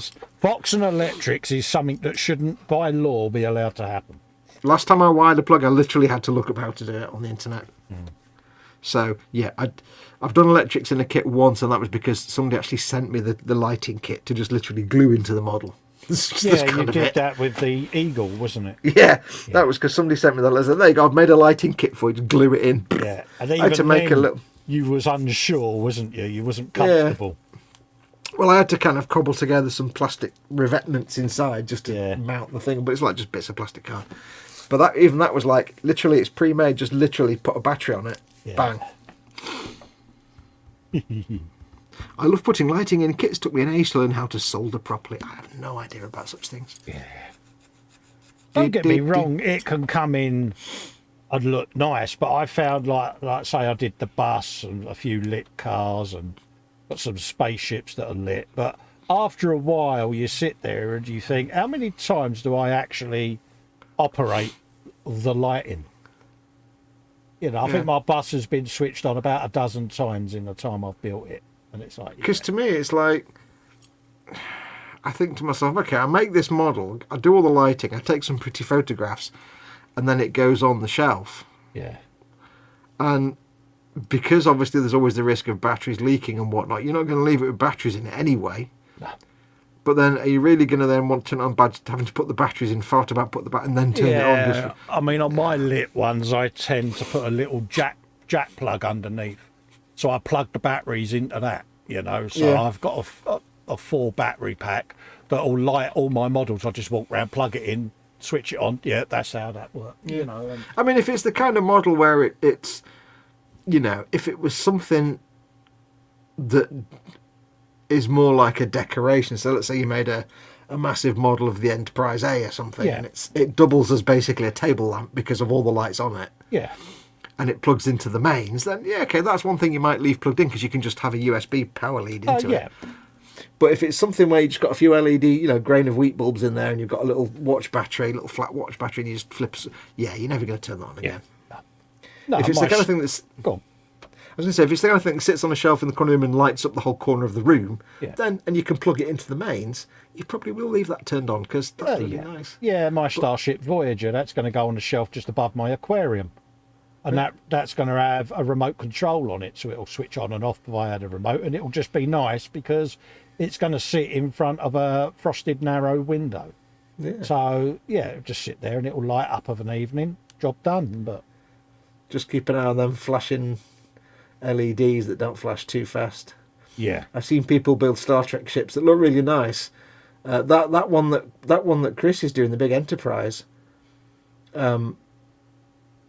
some of the navigation lights on it flash like that, and it's like, that's way too fast. Why do you think I'm doing mine through an Arduino, mate? I was going to say, because you can sort all that out. Well, yeah, that's what I was about to say, but you kind of told me what I already knew. Well, yeah. But that's the thing, it's like... Says the bloke who never does electrics. No, I don't do electrics, but I know when lights are on yeah, it's one of those. I've got the coded lighting start sequence and all of that lot. So right, cool. It's all correct, dear. Cool. Is it going to have the... is there any way to motorise the nacelles so they open and... yes, I've already done that. Have you? Yeah. How would you have to build like a little worm gear or something into the... It's two-stepper motors, 2 pulleys and a line. Push the stepper motor, it goes on a linear actuator, and as it goes across, it pulls the 2 cables, and up they go. I don't know what any of those words mean. So, yeah, I've done it, mate. That was a whole lot of science words I don't understand. Yeah. Linear actuators, mate. Ooh, you and your linear actuating devices. Yeah. You heathen. Sit and glue it all together and get it painted, and then I can edit the video and release it. Ooh. It's been sat in its current state for 3.5, nearly 4 years. What's its current state? Even primed or Primed. ah? Primed, and the electronics are on a breadboard in the cupboard next to me, ready to be shrunk down for the model. Breadboard. And it'll all run off of that little Arduino Nano in that box. Wow. And that will That's control tiny wee everything. ting now. Tiny little ting knows that. So, yeah. Hide away in a base, that. Yeah, it's not going to stay in the box. That little thing just sits in the base. But that's just my programming case that I keep it in. Dan Kramer says, I saw one I think you could do, Fox. There's a kit that comes with a plug-and-play lighting kit. Look for the eachother Architect. I really want one of those. You mean the spaceship that was like a dirty, great big airbrush? That's quite cool, that. The thing is, if a kit comes with a very, very simple lighting kit, like my X-Wing or my Dodge Charger, they've got lighting. Now, the fact I've just knackered one of the bulbs trying to get the flipping thing in. Oh well. I've got a replacement on the way. That's kind of simple, almost plug and play lighting. Connect it to this board. Yeah, connector A to connector B, yeah. Yeah, that's the kind of thing you can cope with. Now, that's like the Dodge Charger where you've got literally 2 headlights, 2 tail lights, the lights on the dashboard, and a little tiny crappy speaker, and that's it. Yeah. You've got like 7 or 8 wires. The X-Wing is just about the same level of complicated, just a little bit more. But then when I look at things like that, I can cope with, because they're saying put this wire there. There's no soldering, it's all the right length. But then I look at things like Chris's Enterprise D or his DeLorean, and I'm like, no, that's too much. That's far too much wires, and no, because all the wires on the Enterprise, you're going to finish it all, put it together, and it'll be like half the lights don't work. Well, this is why I tend to put the boards and that in the bases, and then everything's got the wires and the plugs, because I find time spent doing that at that stage saves you a lot of heartache further down the line. Yeah. Because nothing worse than closing up a model and then having to break it apart just because you forgot to put a cable in. Yeah. I mean, the part work stuff, like I said, the Charger's very simple lighting setup. It's not complicated at all. So I have ordered, on the way, I do have a replacement for the bulb I'd knackered. Yeah. You know, the bulb that's supposed to go in the little socket that isn't actually designed in any way like one of the instructions. So that's on the way.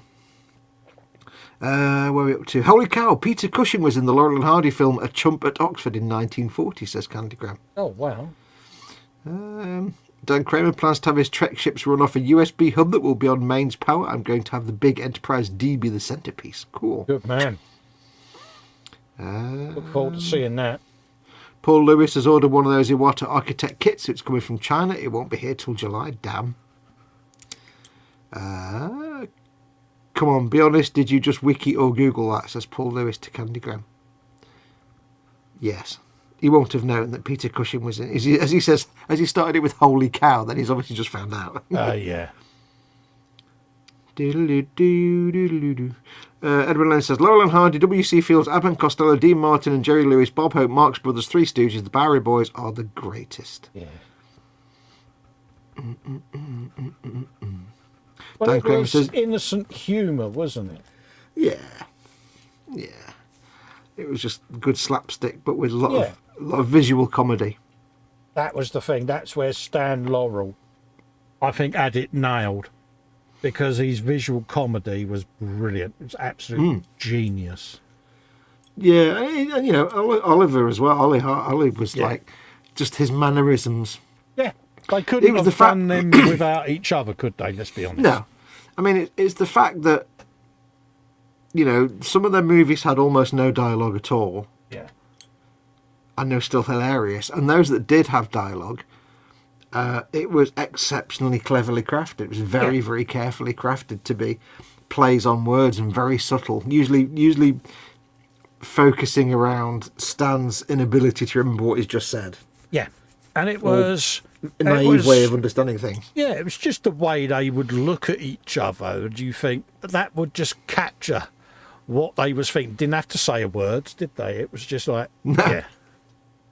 absolute geniuses, the pair of them. And of course, you can't beat Ollie's like, whoa, when something would happen. Yeah. Oh, There's one. I saw one bit where Stan goes into the kitchen of Ollie's house and tries to light the stove. yeah. And causes a gas explosion, and you just kind of see. I can't remember exactly how, but you just see Ollie just fly up in the air, go whoa, just hover in the air for a second and fall down. Yeah, it was just the caravanning holiday one, I think there was, and the decorating where they was trying to put some wallpaper or something up. It might have been carpentry where they was trying to do something, and it was just the way they kept looking at each other. It was like comedy gold. Oh god, yeah. I mean, obviously the classic piano up the stairs, Oh yeah. up the steps. Paul Lewis says Laurel and Hardy was good, Buster Keaton was better. No, Laurel and Hardy were the best. The thing with Buster Keaton was the risks of the stunts that he did. Oh, that was insane. Way back in them days was genius. And, Oh yeah, you know, the guy had some balls to do it as well. And you're like, yeah, absolutely. it's just mad. Was it it was him that did the fire truck, wasn't it? Where he was hanging off the fire truck and I think so, yeah. And you got the house that fell down. Well, it was like Harold Lloyd. Yeah. You know, Harold Lloyd did a lot of crazy, hanging off the clock on the building and stuff. A lot of them were faked, so it looked like they were doing that, and they weren't. They were kind of a lot safer than you think. But Yeah. some of those silent actors. So mate, Harold Lloyd. I remember Oh watching mate, Harold it's Lloyd. just absolutely brilliant stuff that they did. I love all of it.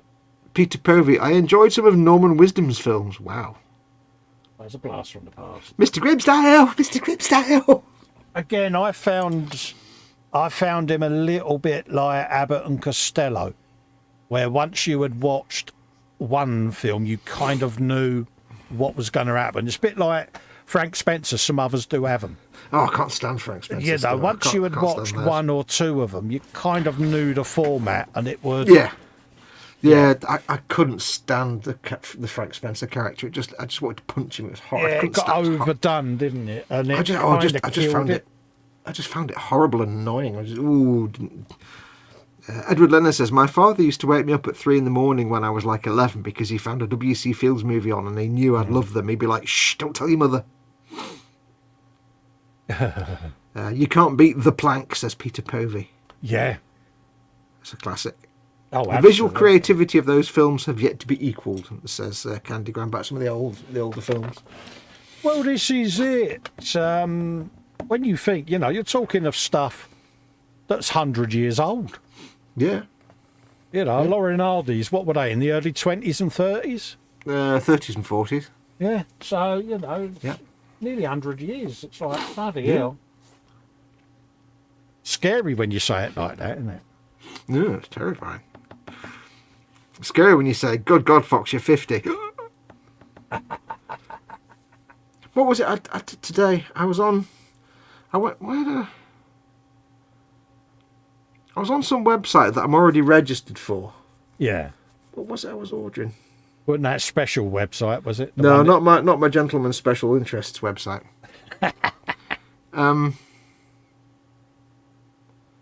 I can't remember. Anyway, this is a normal website, but I'm in there all the time. But it suddenly said, hi, you need to give us your date of birth.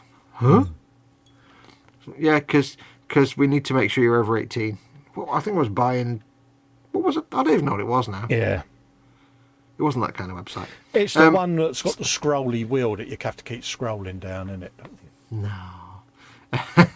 But they suddenly wanted my date of birth. I'm like, okay, fine. So I put my date of birth in, and it said, okay, so you're 50. I was like, thanks. You didn't need to put it in a big number in the middle of the screen. Thanks, you git. Yeah.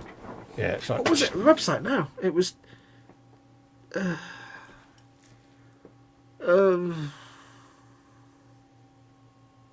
might have been Just Eat, perhaps, I think. No, Yeah. Might not. No, I can't remember. Anyway, it was... I've got no... I can't remember what it was.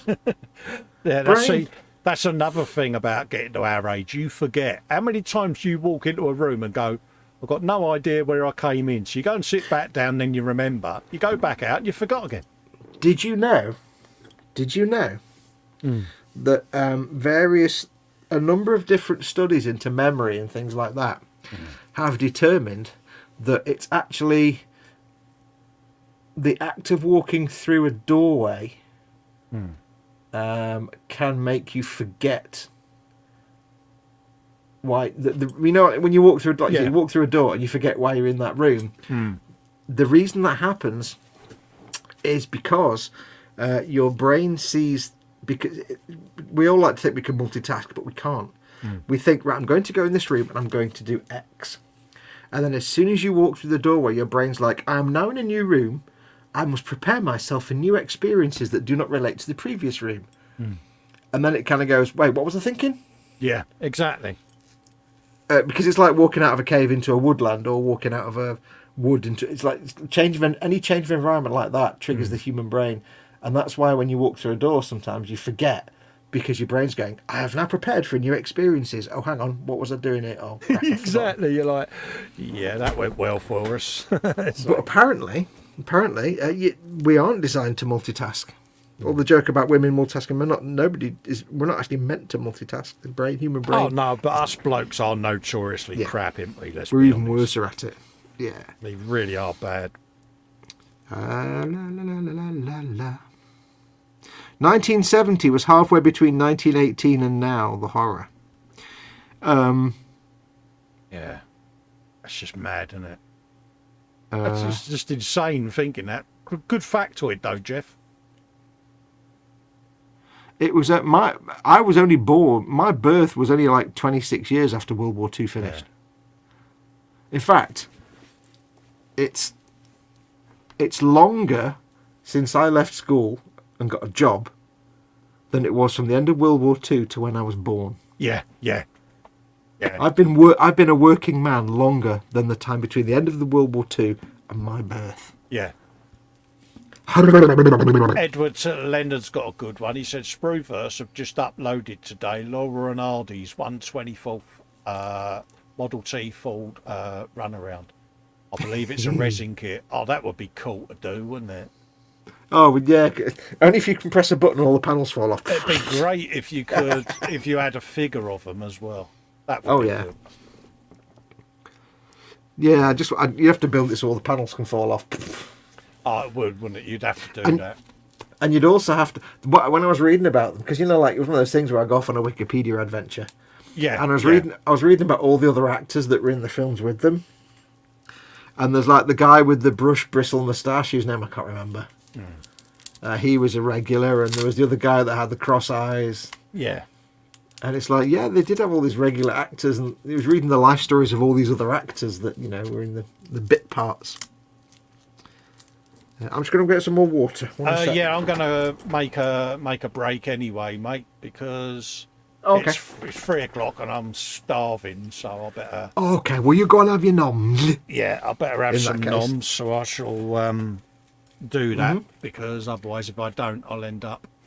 And we don't want it. No. Well, we'll call it a show then. So I shall call it a bit earlier than normal, because if I leave it. So massive thanks for you all for joining us. Yeah, big thank you. We will see you Sunday for the Sunday at the Bench with me and Dave, and then in the afternoon with Fox over on Fox's channel. For I don't know what I'll be doing. I might be reading chat again. You never know. Well, see how you feel, mate, isn't it? If you're not... Well, I'll do it anyway, even if I can't do anything. But absolutely, mate. I might just title it "Will He or Won't He?" As in, will he turn up or won't he turn up? Yeah. So, big thanks and love to all of you. So stay hugs safe. all around. And we will see you on Sunday, folks. Oh, excuse me. Take care, everyone. Bye-bye for now. Adios, amigos. I've got burps. You are a burp. I'm made of burps. You're made of burps.